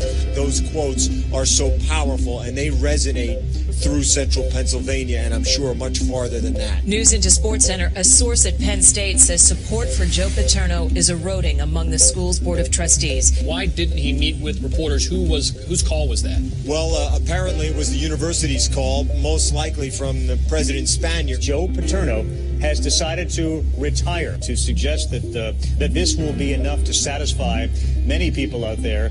It seems to fall way short. This is behavior that cannot be tolerated, and he does not get to dictate the terms of his departure from Penn State. With the benefit of hindsight, I wish I had done more.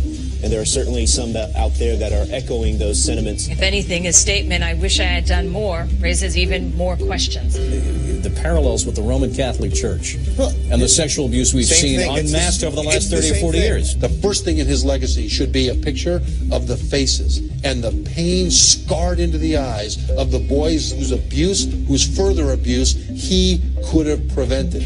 The Penn State child sex abuse scandal entered a fifth day.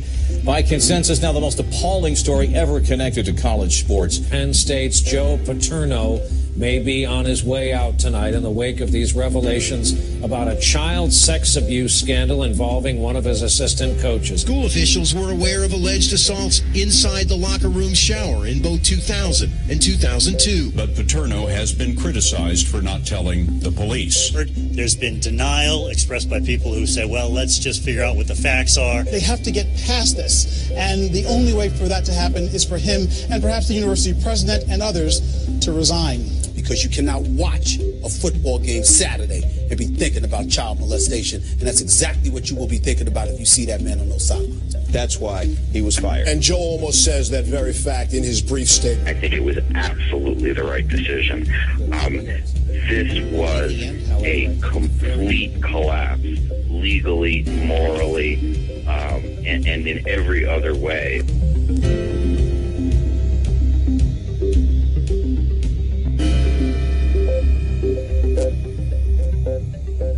People think they know the story of the Jerry Sandusky scandal, but they don't. The media created a largely false narrative to fit their own agenda. And not only is there no evidence currently that Joe Paterno was the villain of this situation, and the media wanted to, they actually could have made Joe Paterno the hero of this case. In fact, they almost did. On the day of the indictments, Sarah Ganem, who would later win a Pulitzer Prize for her coverage, wrote a story with a clear source. Headline, Penn State coach Paterno praised for acting appropriately in reporting Jerry Sandusky sex abuse suspicions. That's stunning in retrospect. As that article said, he was being praised. And if our board of trustees would have done that the night of November 9th, everything would be different for Penn State. If they would have let Joe Paterno make a statement and be the face of Penn State during these most troubling times, things would be different. Well, on November 9th, I definitely wasn't expecting the firing of Joe Paterno. Joe Paterno is no longer the head football coach. Effective immediately. I mean, hit me like a ton of bricks. I was not ready for that. All right. Now, I want to talk about very quickly, since a lot of my... I'm sorry? Good job, Franco. All right. Since I'm off the time schedule a little bit, I'm going to go quickly through some of what you just saw there and try to clear up the record and tell you what I think really happened here. Let's start at the end there. That Sarah Ganim article of November 5th is incredibly important in my mind. First of all, I believe it destroys any conspiracy theory that Joe Paterno was the target here, because there is no way that an Office of Attorney General source was going to tell their favorite reporter, Sarah Ganim, on November 5th that Joe is to be praised if he was the target. That should have been the media narrative. And it could have been up until November the 7th when that press conference occurred. Let me make one thing incredibly clear, which I think even our side misses because I don't even talk enough about it. When I mentioned there that Joe Paterno could have been the hero, Joe Paterno was the hero of this case, and let me tell you why. And this explains how it became a Penn State story, Franco. It became a Penn State story at first because Spanier was not indicted, but Curley and Schultz were. Why? The reason they were indicted was because Mike McQueary needed protection, because he only had Joe Paterno somewhat backing him up. If they had not indicted Curley and Schultz, it would have been a situation where Mike McQueary would have been essentially hanging out on a limb except for Joe Paterno. Without Joe Paterno, there's no indictment in this case, period, because the case stunk to high heaven in November of 2011. That's why the grand jury investigation took 3 years, because they couldn't get any damn evidence. And they didn't trust their number one victim, Aaron Fisher. So in order to go forward with this and to go to war against a celebrity, a local legend, somebody who ran a charity for at-risk kids and who had dozens of foster kids and adopted kids, they needed a witness who was bulletproof. So what did they do? They wrapped a force field around him by indicting Curley and Schultz and taking the attention off of the second mile, putting it on Penn State. And Joe Paterno, by telling the truth of this matter, at least as far as he could remember, or perhaps McQueary told him to remember, is the reason why Sandusky's in jail right now. Because if Joe Paterno, go ahead and applaud that, because it deserves to be applauded. If Joe Paterno had said, I just don't remember what Mike told me in a year that he can't remember, and I can't remember, and everybody thinks it's 2002, and it's actually 2001, I guarantee you they do not indict Jerry Sandusky, and that grand jury investigation may still be going on today, because McQueary is vulnerable at that point. He's completely out on a limb by himself. But Joe Paterno took the risk, had to know that there was going to be blowback for this, and told the truth, at least as far as he knew it. And that, I think, is amazing that he ends up being the scapegoat in this. Now, as far as the McQueary episode from the other perspective, we talked a lot about McQueary, not a lot about the actual victim. Here's what we now know about the actual victim. The victim was almost 14 years old. He was not 10. When I say that publicly, people freak out. Oh, are you saying it's okay? He's 14. No, morons. What I'm saying is that a 14-year-old has a vastly different understanding of what is happening than a 10-year-old. By the way, the person in that shower was 2 years away from winning a varsity letter on his high school football team. This was not a situation where someone could have been raped without knowing it. And on November 9th of 2011, this man, as a 24-year-old married sergeant in the Marine Corps, came in the middle of a crap storm like there's never been before, and he went into the offices of Joe Amendola voluntarily with his mother and gave a statement to an FBI-trained former police officer, which unequivocally said, I am the boy in the shower. I remember the door slamming. McQueary never made himself known to us. He's lying. Nothing sexual happened with Jerry that night or any night. Now, unfortunately, we're living in bizarro world where we are supposed to interpret victim statements through one lens and one lens only. And that is, if they said it happened, it happened. If they said it didn't happen, it still happened. That is bizarro world. Now, I'm not suggesting, see, people say, oh, but John, compliant victimization. I get compliant victimization. There's compliant victimization, and then there's the relationship that Jerry had with this particular boy. Because Jerry didn't bring just anybody into the locker room. This was a son to Jerry Sandusky. This was a guy who drove 10 and a half hours just 2 years before the crap hit the fan from North Carolina to where Jerry's mother's funeral was. This is a guy who had Jerry stand in for his father at his final high school football game. This was not a boy that was raped. Now, did Jerry ever rape a boy? I have no idea. Interestingly, none of the other victims at the time of the arrest, at the time of the crap storm, said anything close to an allegation that would be consistent with what Mike McQueary claimed. But now, see, the biggest problem that the media created with this lie about anal rape is that everybody presumes that's everybody's allegation, right? I'm sure people in this room do. I did. I even thought, well, oh my gosh, they got 10 people who are claiming that Jerry Sandusky raped them? That's impossible for it not to be true. But that's not the allegation. In fact, they only had 2 victims who claimed sex in November of 2011. And one of them, there's an audio tape of his own lawyer conspiring with investigators to trick him into saying that. Most of the victims didn't even claim sex at that time.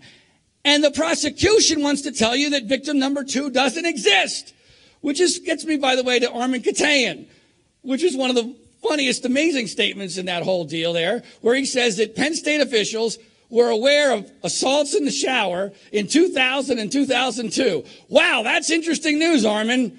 Because first of all, there's no evidence Penn State was aware of anything in 2000, which is the so-called janitor episode that Ray has completely blown apart. Obviously, the 2002 episode didn't happen in 2002. It happened in 2001.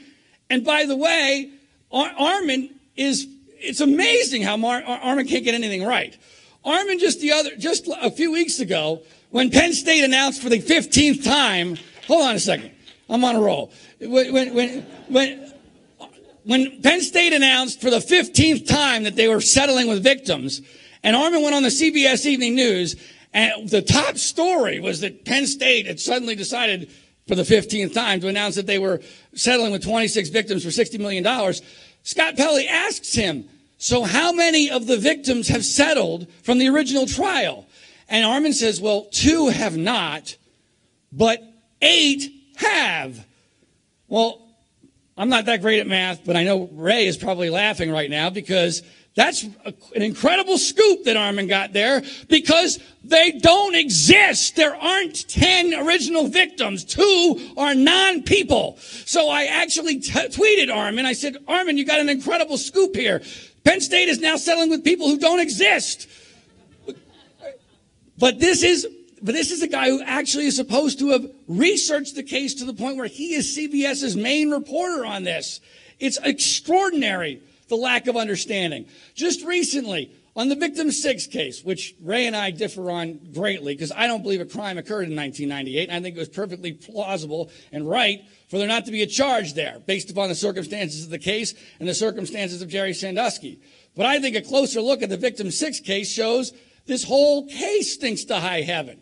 And interestingly, one of the things about Victim 6, who has not settled with Penn State, bizarrely, Penn State is fighting the Victim 6 case, which I find as bizarre as anything in this whole case, because Victim 6 is the only person who testified at trial in a specific episode that occurred on Penn State's campus of the original victims. And yet Penn State's fighting that one. It was found to not be a criminal act at the time. And every time it gets reported, every time you see it, it's Victim 6 was molested or was abused in a Penn State shower. Well, that's not true. You read his own testimony at trial. Victim 6 reads like a witness for the defense. And yet I recently wrote to a local reporter. I said, why don't you tell people what he's actually alleging? And this is the actual response I got from a local reporter who may even be here tonight. He said, here at Ground Zero, our readers know all the details and we don't need to regurgitate them. I mean, are you kidding me? Are you kidding me? The reality is this, folks. If people knew the full story of the Victim 6 case, they would really open their eyes about what happened here. Because, in my opinion, it turns this entire situation on its head about what really transpired and what did not. A couple other real quick points before Franco's beard turns gray from the things I'm going to say. I think one of the most underrated things about what happened that week was that the game was at home, airing on ESPN. And I think Ray makes an outstanding point about the indictment being shifted from what was supposed to be the day of the Nebraska game to the week before when Penn State was not playing. Because the media needs an end. They need a story to have an ending. There needs to be a pressure point. This is why they love trials and big city car chases. It's easy, it's simple, we know when it's going to end. So because Joe Paterno was going to be celebrated at Beaver Stadium for what would have been his last home game after he announced his retirement, that put an enormous pressure point on something happening before then. If they had gotten past the Nebraska game, I don't think Joe Paterno ever gets fired. Because now we have only away games, there's no fear of a pep rally for Joe Paterno at home, and Thanksgiving's right around the corner, the media gets tired, they're bored, they move on. I truly believe that's one of the many things that transpired that caused this thing to happen the way that it did. One other thing, and this is the big picture here. You know, I interviewed Jerry Sandusky in prison, and I've had a lot of correspondence with him and Dottie Sandusky, and my vision of what really transpired here has evolved quite a bit. I mentioned at the start here that I'm a truth guy. I believe strongly in the truth, even if it's unpopular. And even I flinched in this particular story because when I went on the Today Show to talk about the Sandusky interview, while I didn't feel nearly as strongly about it then as I do now, I had grave suspicions about the nature of Jerry Sandusky's pedophilia. I do believe that he is a pedophile, but I believe that the nature of his crimes are vastly different than the public perception. And it's the only way, in my view, this story makes sense in its totality. Unfortunately, you're not allowed to say that because then you are a bad person if you actually say what you think the truth is. And by the way, when in the course of human history has there ever been a situation where that shouldn't set off alarm bells?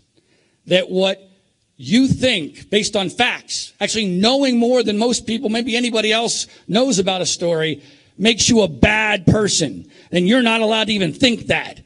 Well, I'm sorry. In my world, I immediately presume, whoa, there's something wrong here. If I'm not even allowed to think it, if it's that bad, if it's that horrible, if I'm a bad person, whether it's religion, politics, or climate change, or whatever it is, if you're a bad person because you think it, maybe there's a reason why people are so willing to intimidate you. Maybe they don't really have a good case. And it is my view that even though I do not like Jerry Sandusky as a person, and I actually like Dottie, I gun to my head, I do not believe that Jerry Sandusky ever actually had a sex act with a boy. And the reason why, I have many reasons why I believe that, but the number one reason is it makes no sense based upon how this case evolved. And by the way, I'm gonna cut it.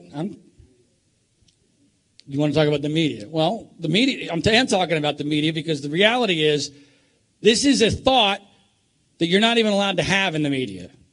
And even I softened it quite a bit when I went on the Today Show and Piers Morgan because I knew my main message, which was Joe Paterno getting railroaded, was going to be obliterated. But the news media, they don't care about facts. They don't care about details. This case is far too complex for them. And they're not about the truth, folks. They're about ratings. They're about revenue.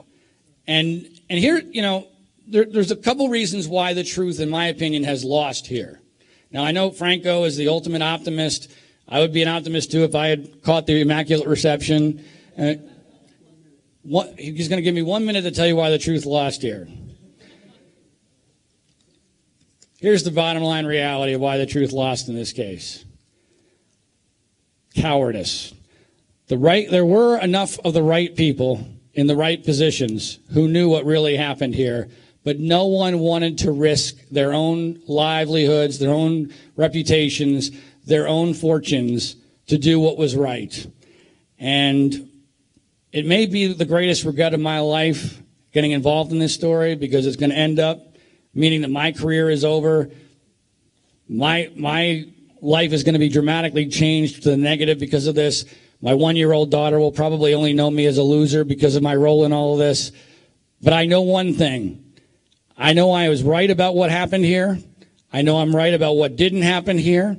And I will urge you one last time to please tell your children and your grandchildren the truth of what really transpired here, because that is the only way the truth is going to survive in this case.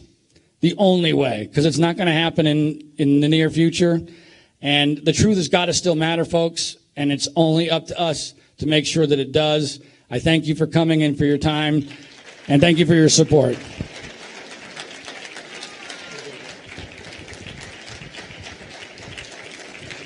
Okay, everyone.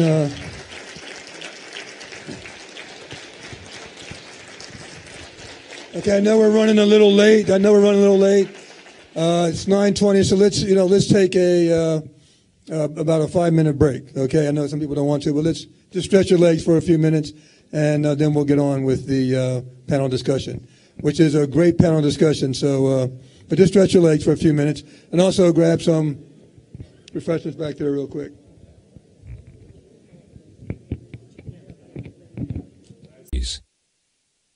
Joe Paterno is no longer the head football coach, effective immediately. After 61 years coaching at Penn State, Joe Paterno's tenure was over. Scribbled on a page from a Penn State football notepad was the name John Surma and his cell phone number. Paterno made the call. Surma informed Paterno he was dismissed as Penn State's head coach. Upon hearing that, Paterno quickly hung up. All right, I'm out of it maybe now. A phone call put me out of it, but we'll go from here, okay?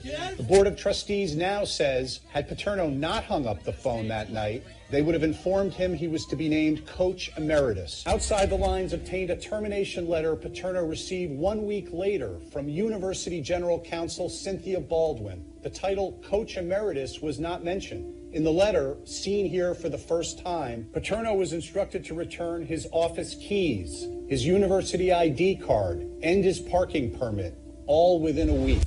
I'm not about to try to attach that to specific reasons, issues. That's the board's collective judgment, and that's what we did. And there's really nothing more I can tell you about. What would be the harm in letting the coach continue to the end of the season? What's to be gained? Tell me specifically. Well, I'm sure I can tell you specifically. In our view, we thought a change now was necessary. We are certainly not rushing to a judgment that suggests that we know all the facts. So, we don't. Did you rush to judgment by dismissing Coach Paterno? No, I think we had enough information to make the decision we did. Was there more information than the public knows about Coach Paterno's involvement in this case? To justify the board's action? Not necessarily, no. After 61 years, he deserved better. Julia, how about you give us an update on your promised alumni tours?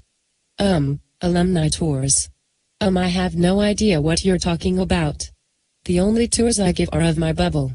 And alumni are never invited. Interesting.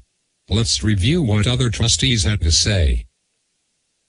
Jeff France with the Patriot News. When we met with some board members yesterday, they were pretty adamant that there would not be direct meetings with alumni or students. Now you're saying there will be. What changed, and when did that decision get made?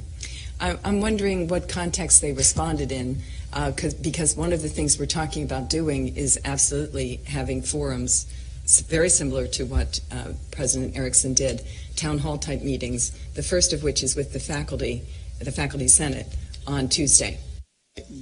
Are we still intending to do a Penn State engagement roadshow? Is that part of our plan? I heard you say that Karen and Rod would be going to New York and D.C., but are we going to actually engage the alumni? Because I continually am asked when we're going to start that tour, because we promised it a long time ago. I don't recall us promising an alumni tour. I don't think we want to replicate the prior alumni show, and and so we haven't really talked to the Alumni Association about that. Yeah, I would say, Anthony, that actually when I said listening tour, I wasn't necessarily thinking going out to all different groups of alumni. We have been doing multiple listening tours, as was already mentioned, faculty senate, staff group, alumni. We have a council of kind of an informal group giving us feedback. So I don't necessarily think we thought it was a roadshow. Maybe it was misinterpreted. And I think we should probably think further about, what's the best way for us to engage. We will work with President Erickson to improve the entire university's openness. President Erickson has already begun this process through town hall meetings with alumni. I and other members of the board will begin holding similar town hall meetings with students, faculty, and alumni later in the year. Now let's turn our attention to the free report. Julia, please tell us. Did the board accept its findings? You betcha. Absolutely not. I mean, yes. But it was only for the purposes of no. And that's my final answer. And I'm pretty sure of it. I can see that. How about we see what others had to say about the acceptance of the free report? We received the report, and there's been lots of suggestions that we've accepted all 267 pages. That's not accurate at all. We did not take any action on that free report. It's open for anybody's interpretation. And of course, the free report was commissioned by the Board of Trustees, and the Board of Trustees accepted that report. Did you or the Board of Trustees suggest to the NCAA that it conduct its own independent investigation that would have afforded Penn State University its full due process rights to challenge any findings or sanctions brought forth by the NCAA? They certainly had that authority to continue. They simply relied on the free report. Did you or the Board of Trustees discourage the NCAA from relying on the flawed free report as the foundations of the sanctions against Penn State University? At that time, there was little else to go on, and faced with a very difficult decision, we said that we accepted the free report for the purposes of that consent decree. We received the report, and there's been lots of suggestions that we've accepted all 267 pages. That's not accurate at all. Whether the same trustee gave contradictory answers on separate occasions, or multiple trustees gave different answers to the same question, there appears to be a disturbing trend. Julia, would you and your fellow trustees agree? That would depend upon which trustee you asked. And when you asked them. And if they remembered what they told you the first time. Well, at least you were consistently inconsistent. Perhaps we'll get some clarity as to why the trustees decided to play prosecutor, judge, and jury. Roll the video.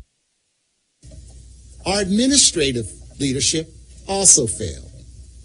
Judge Freeh's report concludes that at the moment of truth, people who are in a position to protect children and to confront a predator, including people at the highest levels of responsibility in the university, specifically Graham Spanier, Joe Paterno, Tim Curley, and Gary Schultz, did not put the welfare of children first. And I think as to the four individuals, we have never taken a position on their guilt or innocence. We're never going to do that.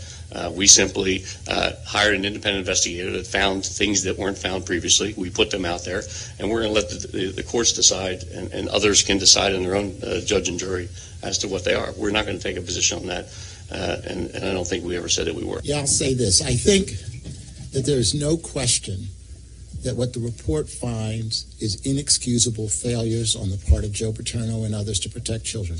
Do you believe that Coach Paterno was a part of the conspiracy to conceal, to cover up the crimes at Penn State by Jerry Sandusky? I do not, and I'm viewing this strictly on the evidence, not any kind of fealty to anybody. I did not find that evidence. What's your reaction to the Paterno aspects of that, given the legend that he had, success with honor and all of that? Mm-hmm. And if anybody else wants to jump in on that, that'd be fine. But what should we make of Joe Paterno today? Yeah. I think our reaction is that the clarity that's come out of the report would show that 61 years of excellent service that Joe gave to the university is now marred. And we have to step back and say, what does that mean? And I think as to the 4 individuals, we have never taken a position on their guilt or innocence. We're never going to do that. From all of us at Truth or Resignations, thank you for your efforts as we fight not only for the truth, but for leaders who share our same values. The trustees have sacrificed so much of who we are. We can never move on until they're all gone. And when that happens, the front page, not the sports page, will tell the world of Penn State's biggest victory.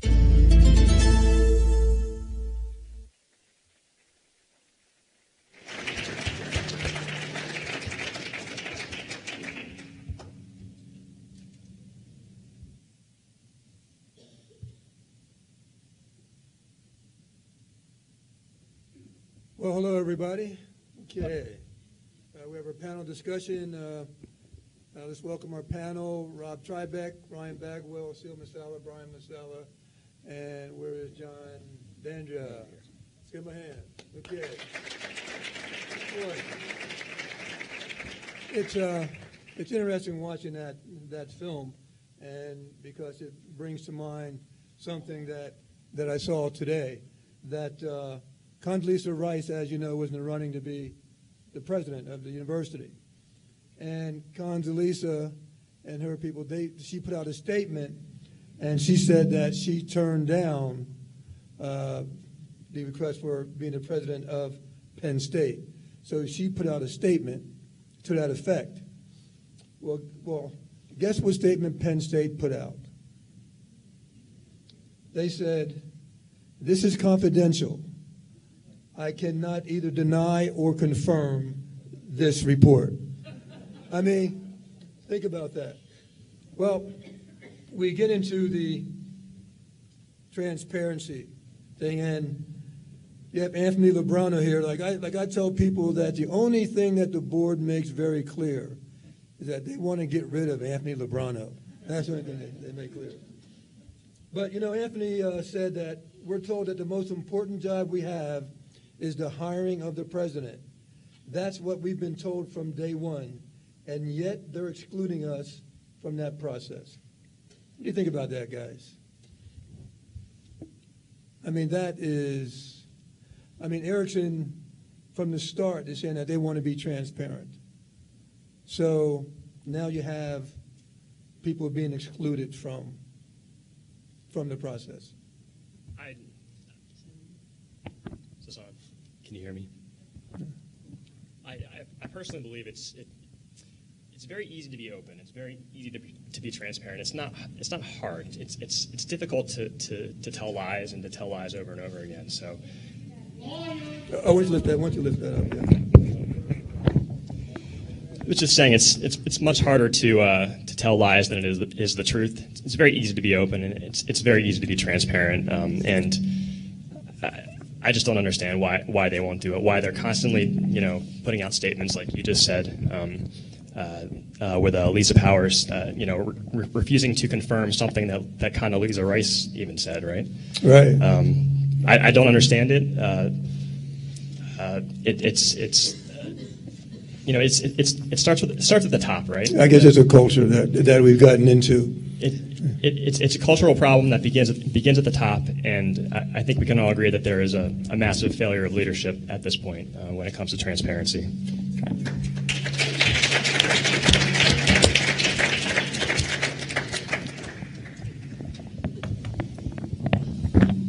I think that even the way they handled the failure to come up with a candidate last week, when they had announced that they were going to introduce the candidate, even that they couldn't even be transparent about.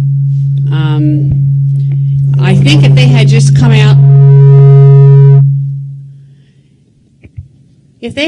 out, and said, we had a candidate, we found problems, and this is who it was, and this is what happened, and we are going to start the search again, instead of canceling a meeting, not saying a word, and then have people come in the back door with the news of what went down.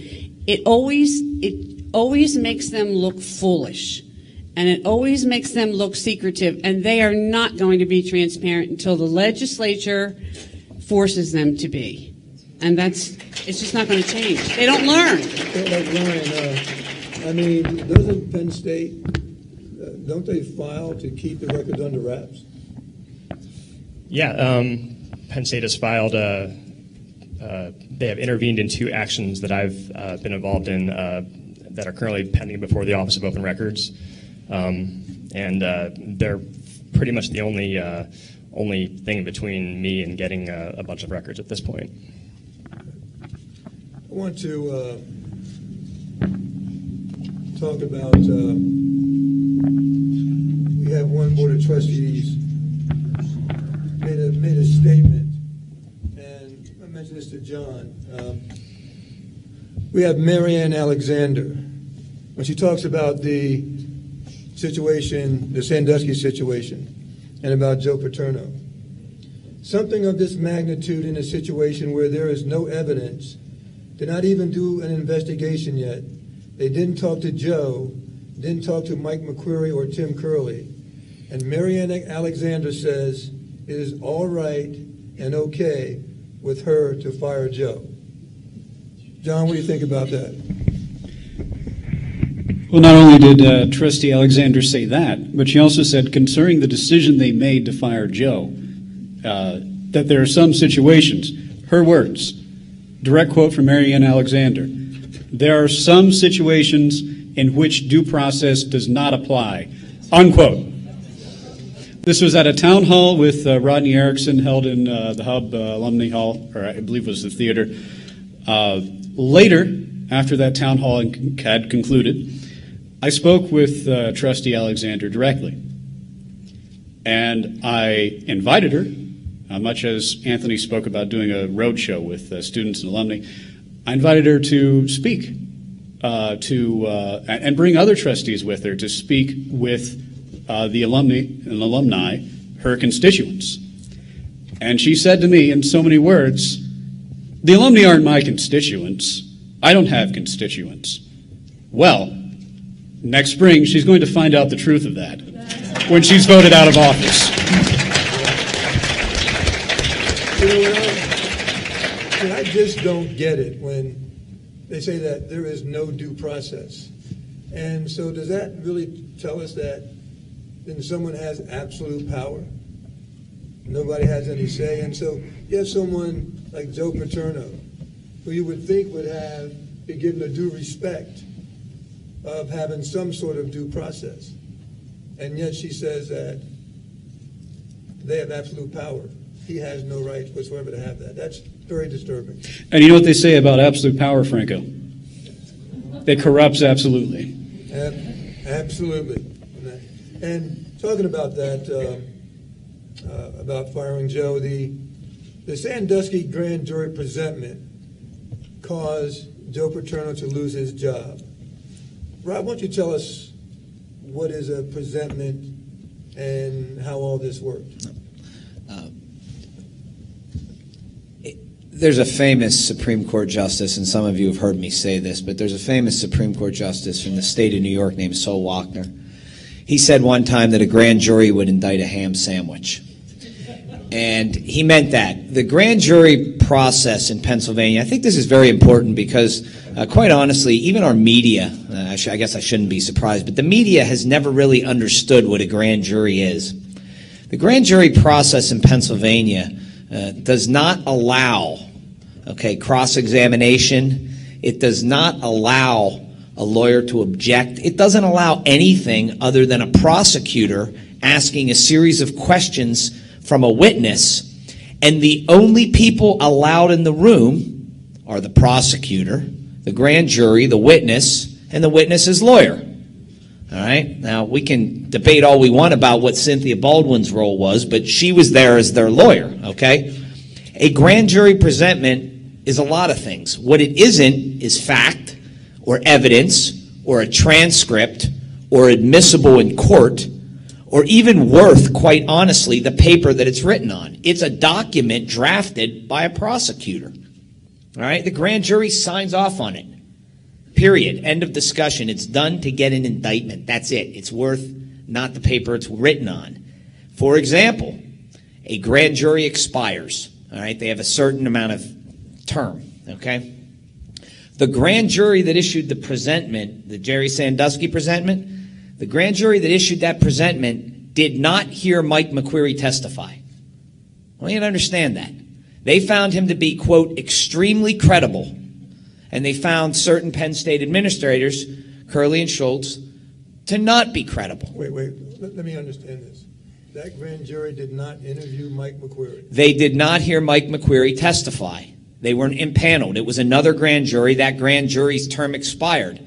So who do you think? Do you think they sat down and read his transcript? Of course they didn't. The prosecutor told them what he wanted them to hear. I was going to say, how would they find him credible? They didn't. The prosecutor wrote that. The prosecutor shapes the test. Believe me, lawyers learn how to write briefs early on. Okay, that was a brief written by a prosecutor for the media, and the media ate it up.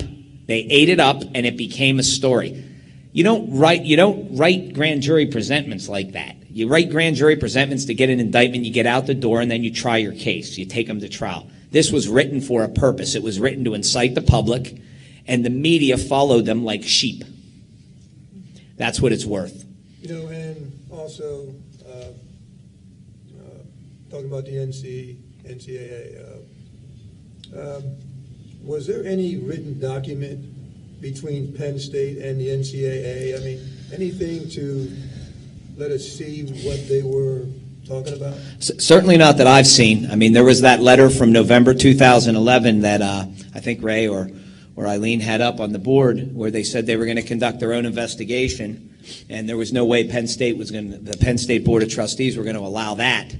And then this series of communications between, I guess, Rod Erickson and Emmert or Ed Ray or whoever, I haven't seen anything documented in writing. If anybody would have seen it, it would have been the guy next to me. I assume you haven't seen much, Ryan. Is that accurate?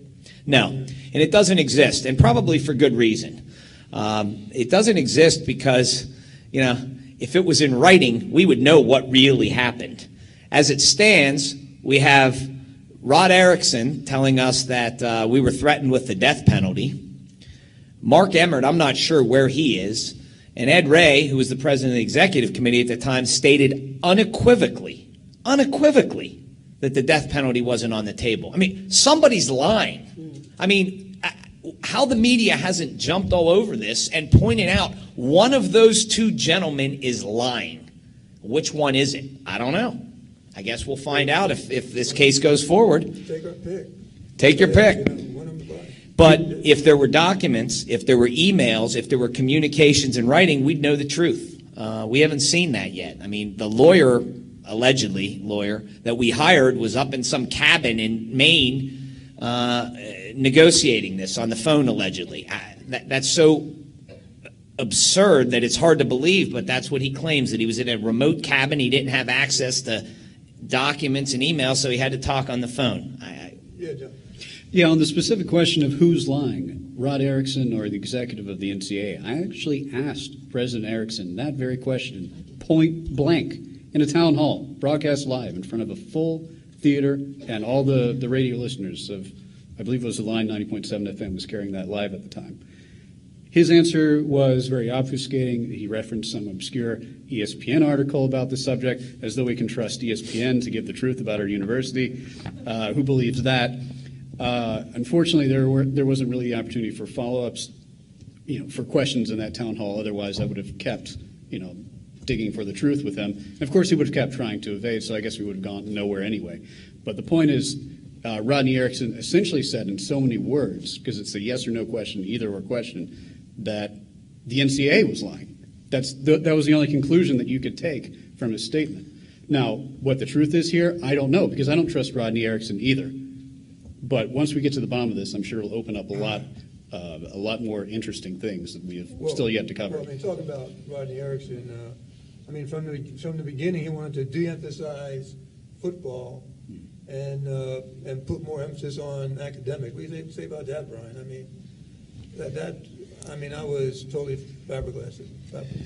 I think everyone knows that in terms of the Penn State football program, it has one of the highest graduation rates in the country. and continues to be so this day. Going back to when Joe first started, that was one of the requirements he made of all of us players. I can still remember being called into rec hall one day, and Coach Patrick said, "Joe wants to see about your grades." I said, "Uh-oh, what do I do?" Well, thank God I had made the dean's list that year. He wanted to congratulate me on what I had done. Oh, he didn't call me in office for that. No, he didn't call you for that. But the point remains, and you people have heard this story over and over again, whether it be someone way back or more recently. Academics has always been very, very important to the football program, especially under Joe Paterno. And I think that is one of the testaments to what he did here at Penn State. And it's one of the reasons I think so many young men did come to Penn State. My father was sold on it, as many parents were. I didn't come to Penn State to play football. I came to Penn State to get an education. And that story has been repeated over and over and over and over again. And hopefully it will continue under the new coach. And there's so many great guys. Many. Penn State, many. You know, I want to, just touch on some more about the right to know law. And I guess I'm hearing that Tamales is withholding some records, Ryan, and I mean, is there a lot of information on these records that you really want to try to get? Yes. Any interesting stuff? I have no idea what the records what the records contain. I have no idea what they say. There was a list of subject lines. I think that Ray kind of put up a few here and there. They do suggest that there are some very interesting that there is some very interesting information to be obtained. I'm not sure we can really conclude anything too much from what we know about them. But with that said, Ron Tamales is no longer the Secretary of Education. He left, 6 months, a year ago, or something like that. The governor's office has decided not to fight any more of the requests that I have filed. The only entity that is fighting these requests at this time is the university, and it's led by Steve Dunham, who's the general counsel. And I think the fact that Penn State has chosen now to get involved after all these years, or after being out of the game for about a year, indicates that somebody at the university is getting a bit nervous that some of these things might come out. And where do we go from here with that, with Penn State? Well, we're going to see what the Office of Open Records says. There's a couple requests. A couple matters are due this month, and from there we'll see what happens. I hope to substantially win, and if I do, I'm confident that Penn State will appeal. That they will take it to the court, and that's right. That's more money. That's right. That's more money. And actually, if I could just announce real quick, tonight the Penn State Sunshine Fund debuted. If you go to PennStateSunshineFund.org, I'm asking for your help in funding some of these court battles that are looming on the horizon. So. If you could give me a hand with that, I'd appreciate it.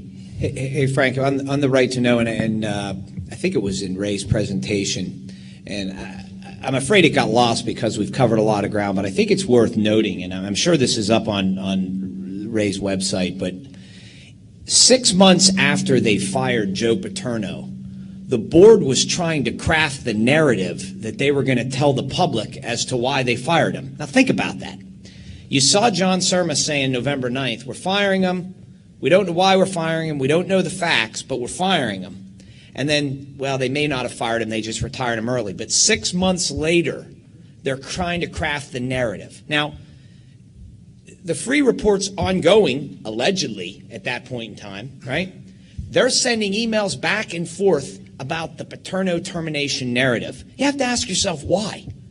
Why did they feel the need in April of 2012 when we don't even know what the free report's going to say? Don't you think they just want to tell the truth? Yeah.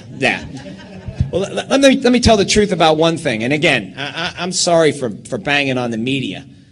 That video clip that you saw where John Surma announced that they had fired Joe Paterno, that action that they took that night was absolutely illegal. Absolutely, unequivocally a violation of the Pennsylvania Sunshine Law. No questions asked. They knew it was. I knew it was. Okay? They tried to correct it. They tried to do something called a ratification, and they screwed that up. All right? Now, nobody challenged it, and there's only a certain amount of time you can challenge it, 30 days, 1 year at the outset, at the longest. But yet our media, including our local media, was so hell-bent on getting clicks and stories, they missed the biggest story of all. That firing was illegal and void if somebody had challenged it. Now, ask yourself why. Why were they in such a rush? What kind of legal advice were they getting, for God's sakes? Not any good ones, that's for sure. So, yeah, but Rob, Ryan mentioned that the Penn State lawyers have finally come out, right? Finally come out. So where were the Penn State lawyers during this time? I mean, who was advising one trustees about what's legal, what's not legal? Apparently Cynthia Baldwin, and we can see where that got people. Cynthia Baldwin, without saying more, failed Penn State in its most important time. Whether through sheer incompetence or just a failure to care, she failed them. They followed that up with a series of poor decisions, including hiring Lanny Davis. They hired every big public relations firm that they could. Nobody gave them good advice. Nobody, whether legal or public relations advice. I don't know who's given them. Yeah, but they spent a lot of money for it. I mean, well, it's only a couple $100 million, for God's sakes.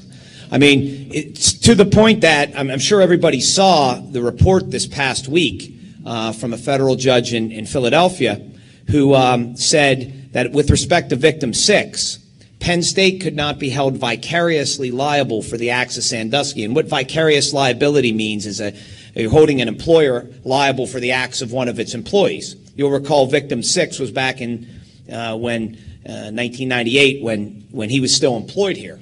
Okay, the court said, look, Victim 6, you can sue Sandusky. Okay, but you can't come after Penn State for vicarious liability because there's no way Penn State could have envisioned that one of its employees would create these or commit these heinous acts.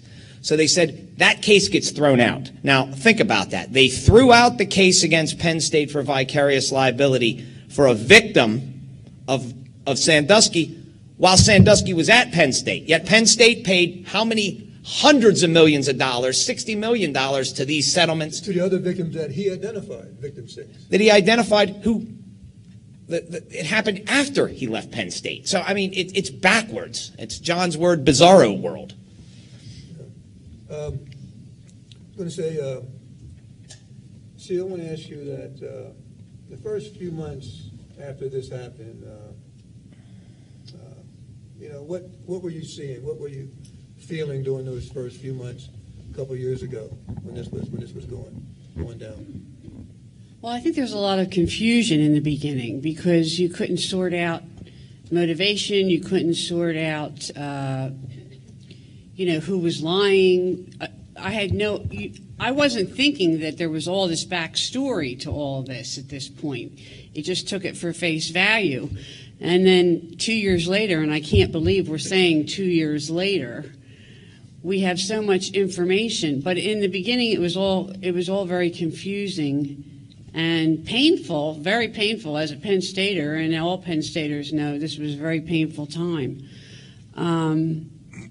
I think when we first started talking to the board and getting some answers, and it all got very frustrating because they lie and the lying came out early on. You could see the lies. But this is This has been 2 years just trying to sort out the shock of those initial months. There was just a lot of shock involved. I couldn't even talk about it for a long time. Yeah. You know, a lot of us really didn't know what was going on, and we wanted to find out what was going on. And I think we all came together. I think unbelievably, all Penn Staters came together. Like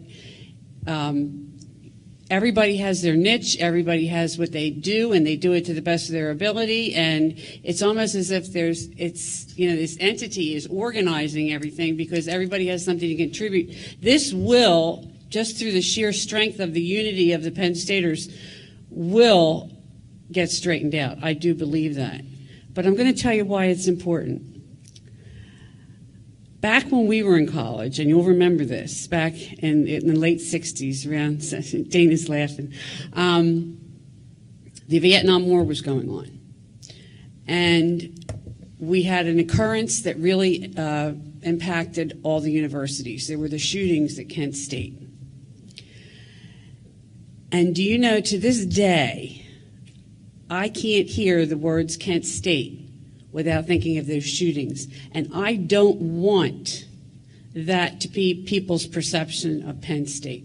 I don't want the Sandusky issue to be what people think about when they think of Penn State. I'm going to follow that statement with what Rodney Erickson said by way of the board. This is Rodney Erickson. The first thing they need to hear from me is that we're not going to let the actions of one individual define who we are as an institution. Well, he did. He yes, did. He did. They created that narrative. This, as you said in the very beginning of this program, had they defended the people at Penn State, had they defended the university, none of this situation exists. The whole scenario is different.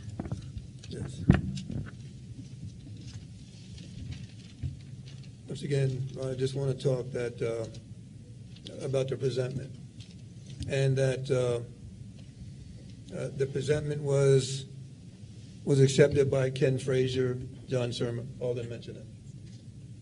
Okay. And to me, just like that, there was a pattern of accepting it. You know, they accepted the presentment, the free report, and also I heard that Frazier accepted the Kennedy assassination report? Yeah, exactly. If you look back on it, and again, we're looking at it with the benefit of hindsight, and I should be careful what I say because it'll be misconstrued. But with the benefit of hindsight, I mean, think about it. They acted precipitously on the grand jury presentment. There's no question now looking back on it. And I like to think the best of it. I like to think that some of those people in that boardroom, knowing now what they know, if they had known it back then, might not have acted the way they did. They might not have just blindly been led by the nose of what this grand jury presentment is. I'm willing to bet that nobody explained to them what a grand jury presentment was before they voted to fire Joe Paterno that night. Okay? I'm willing to bet that happened. But they accepted it blindly. Then we get the free report. All right? They accepted the free report hook, line, and sinker. It got jammed down their throat. Whatever. They accepted it. Well, since then, I mean, it's been debunked by anybody credible that's looked at it. Anybody credible. Hell, even the governor debunked it. He said it was flawed.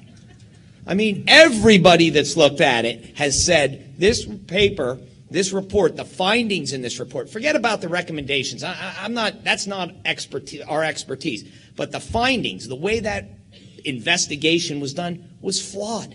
Well, hopefully Fried will get that message.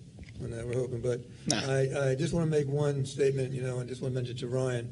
Ryan, thank you for what you're doing because, the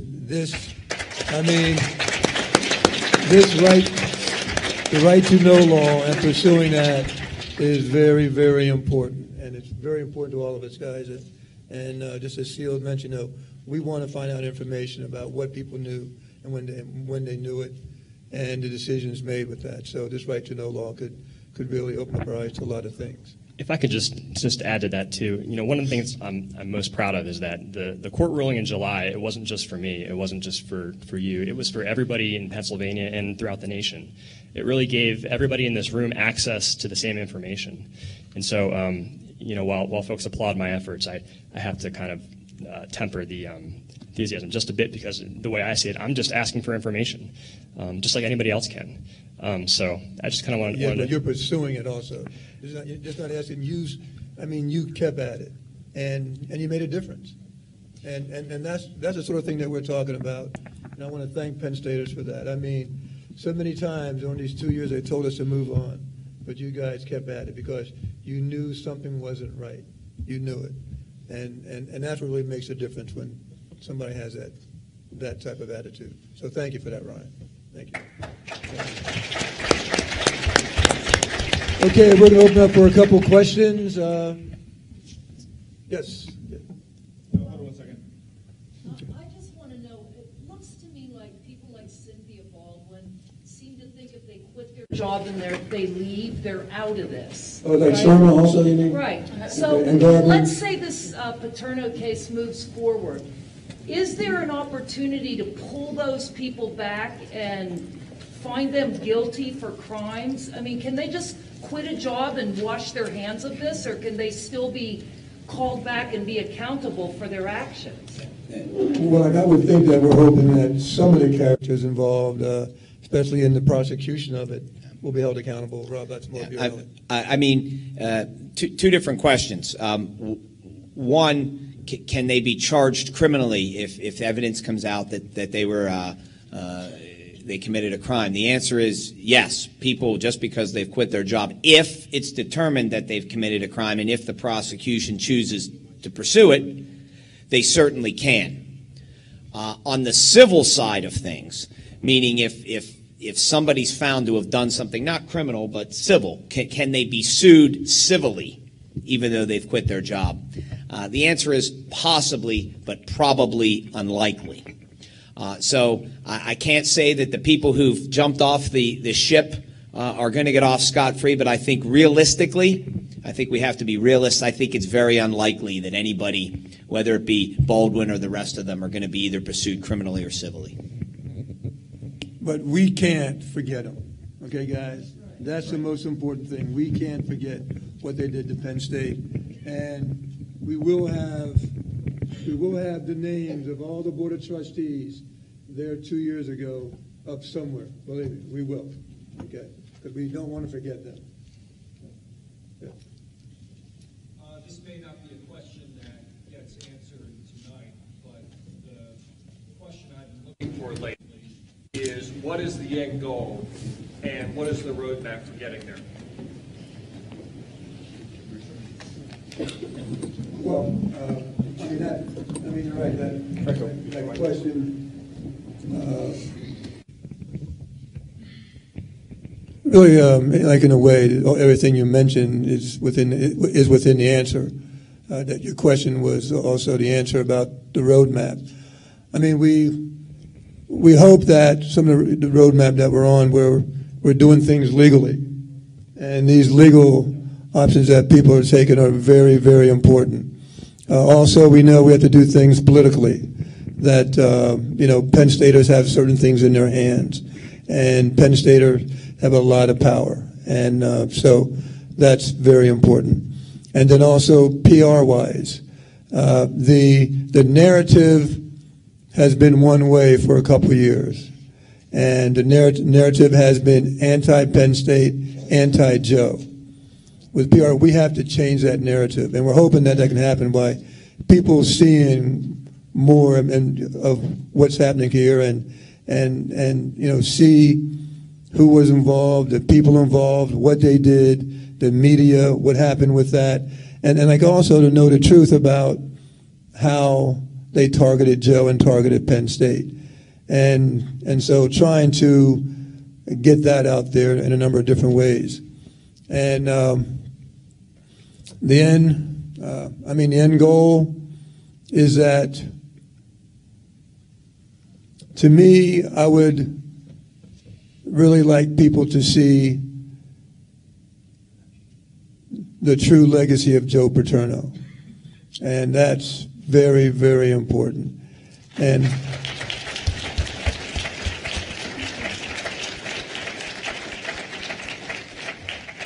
when you have someone to really stand the test of time in so many ways that's very, very important to Penn State. And we talk about Penn State being a great university. Well, what makes a university great? Who makes a university great? These are things that we have to hold on to and things that are very special to us. You know, the love of family, the love of academics, love of football. I mean, there's so many great qualities we have here at Penn State and people who helped to build Penn State. And we can't have a false narrative to really tear it down when it's not the truth. We have to find the truth, and that's what's really important. And I just want to say that we're going to show a film, If, here in a minute. And when I first read the poem, it's on the back of the program, where I put the program, that poem, If. And I first saw it at Joe's funeral, and I read it, and I said, man, whatever Penn State student wrote that, this is beautiful. I'm serious. I mean, actually, said that, and I was not in Brian's class, as you know, but and I said, boy, this hit Joe right on the head. I mean, this was perfect for Joe. And I turned to my son, I said, Doc, I said, this is perfect for, I said, whoever wrote this. He said, Dad, that's Rudyard Kipling from long, long time ago. I think early 1900. I said, whoops, okay. And I said, I can't believe it that this was written so long ago, but it fits so perfectly today. And he said, Dad, stuff like this of good men being torn down and all this kind of stuff has happened throughout history. I said, oh my gosh. And that hit home. It's happened throughout history. And you read that poem, he thought about Joe, that people turned on him. I tell people were cruel. Joe never turned. Never turned. And so this is what we're fighting for. This is what means a lot to us. And so I know I hogged the microphone on that. I'm not sure if my husband want to follow up on that. I think there's more questions. If you have more questions, would you come down here and speak into the microphone, sir? Could you come down here and ask a question? Mr. Julius?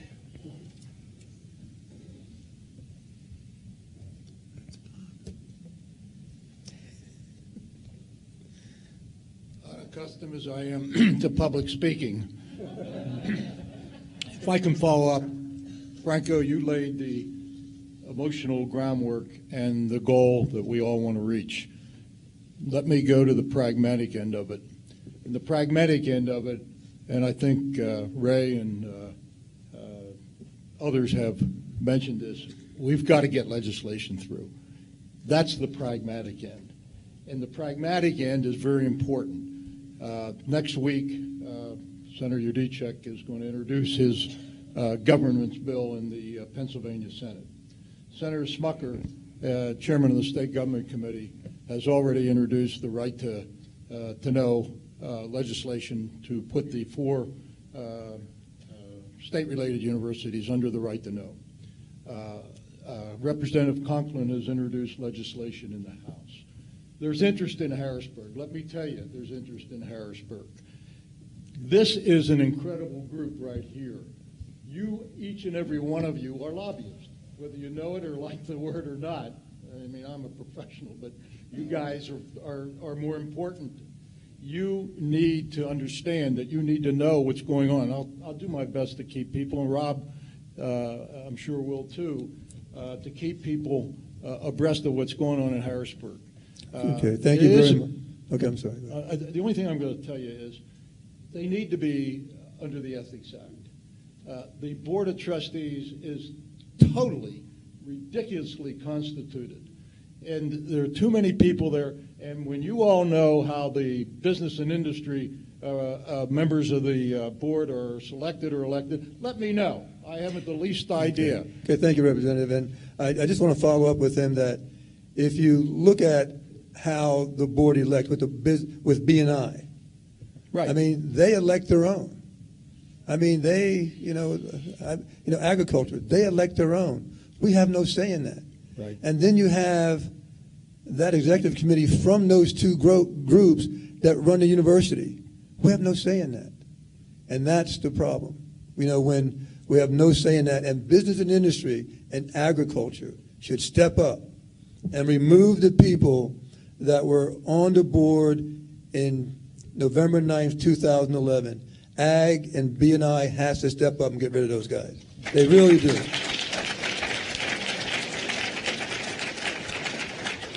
Just remember the one word, and it's transparency. And I was the author of the Sunshine Act, and you're absolutely right, Rob. That was an illegal act as to what they did, and they were never called on it for you because the press was so salacious that they didn't care. So anyhow, I just want to tell you, you're all going to be called upon to help. This is everybody's fight. This is not just a few people's fight. And they want us to go away. They really do think we're going to go away. Like hell we will.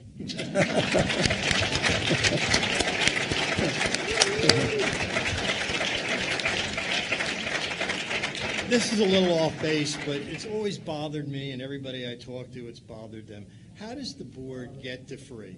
I mean, they okayed it, but how did they get to free? How did free get here?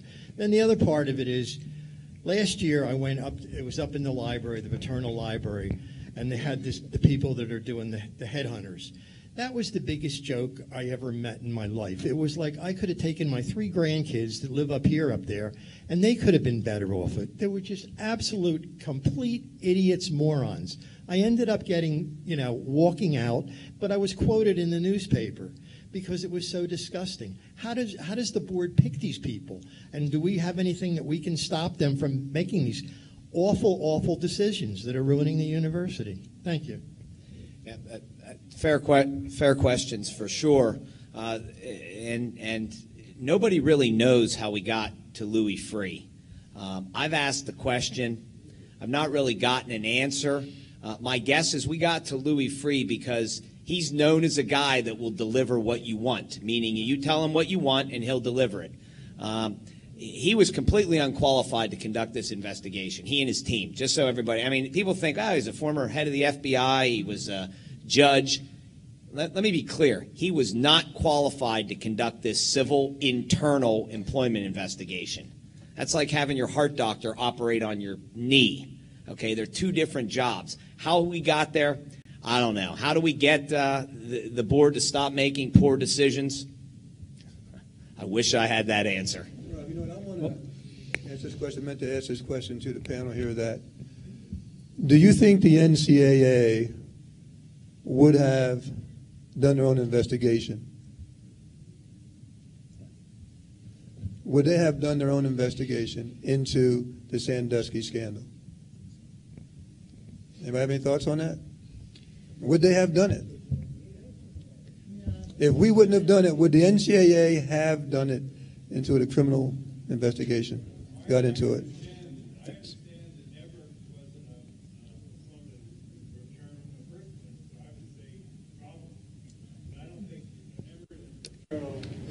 What I've read and heard in the past got along that way. And you hear that, but my feeling is that would have been so complex and that would have taken so long that I don't see the NCAA getting involved and doing it.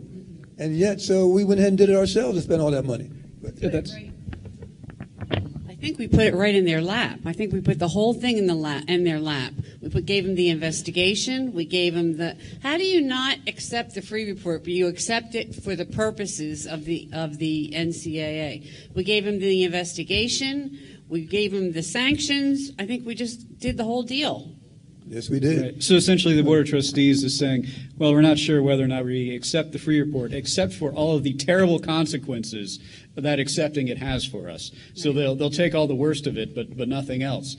I think it's a great question, Franco. I don't know whether or not the NCAA would have done a thorough investigation into this on their own. I mean, according to the presentations we saw earlier, they said they wanted to. But, and here is the caveat, they said they wanted to wait until the criminal process and the trials had already played themselves out first. And if they had done that First of all, they wouldn't be investigating now. They wouldn't have passed sanctions now. And, we wouldn't know what the NCAA is going to do because the criminal trials haven't concluded yet, with the exception of Jerry Sandusky's convictions. And given what's happened with the NCAA since then, I mean, they've been weakened to a point they wouldn't even have conducted an investigation. The furor would have calmed down. They could have backed out and said, you know what, this had nothing to do with athletics. This was a criminal matter. The criminal justice system took its course. They either were convicted or acquitted. We're staying out of the criminal business. We invited them in.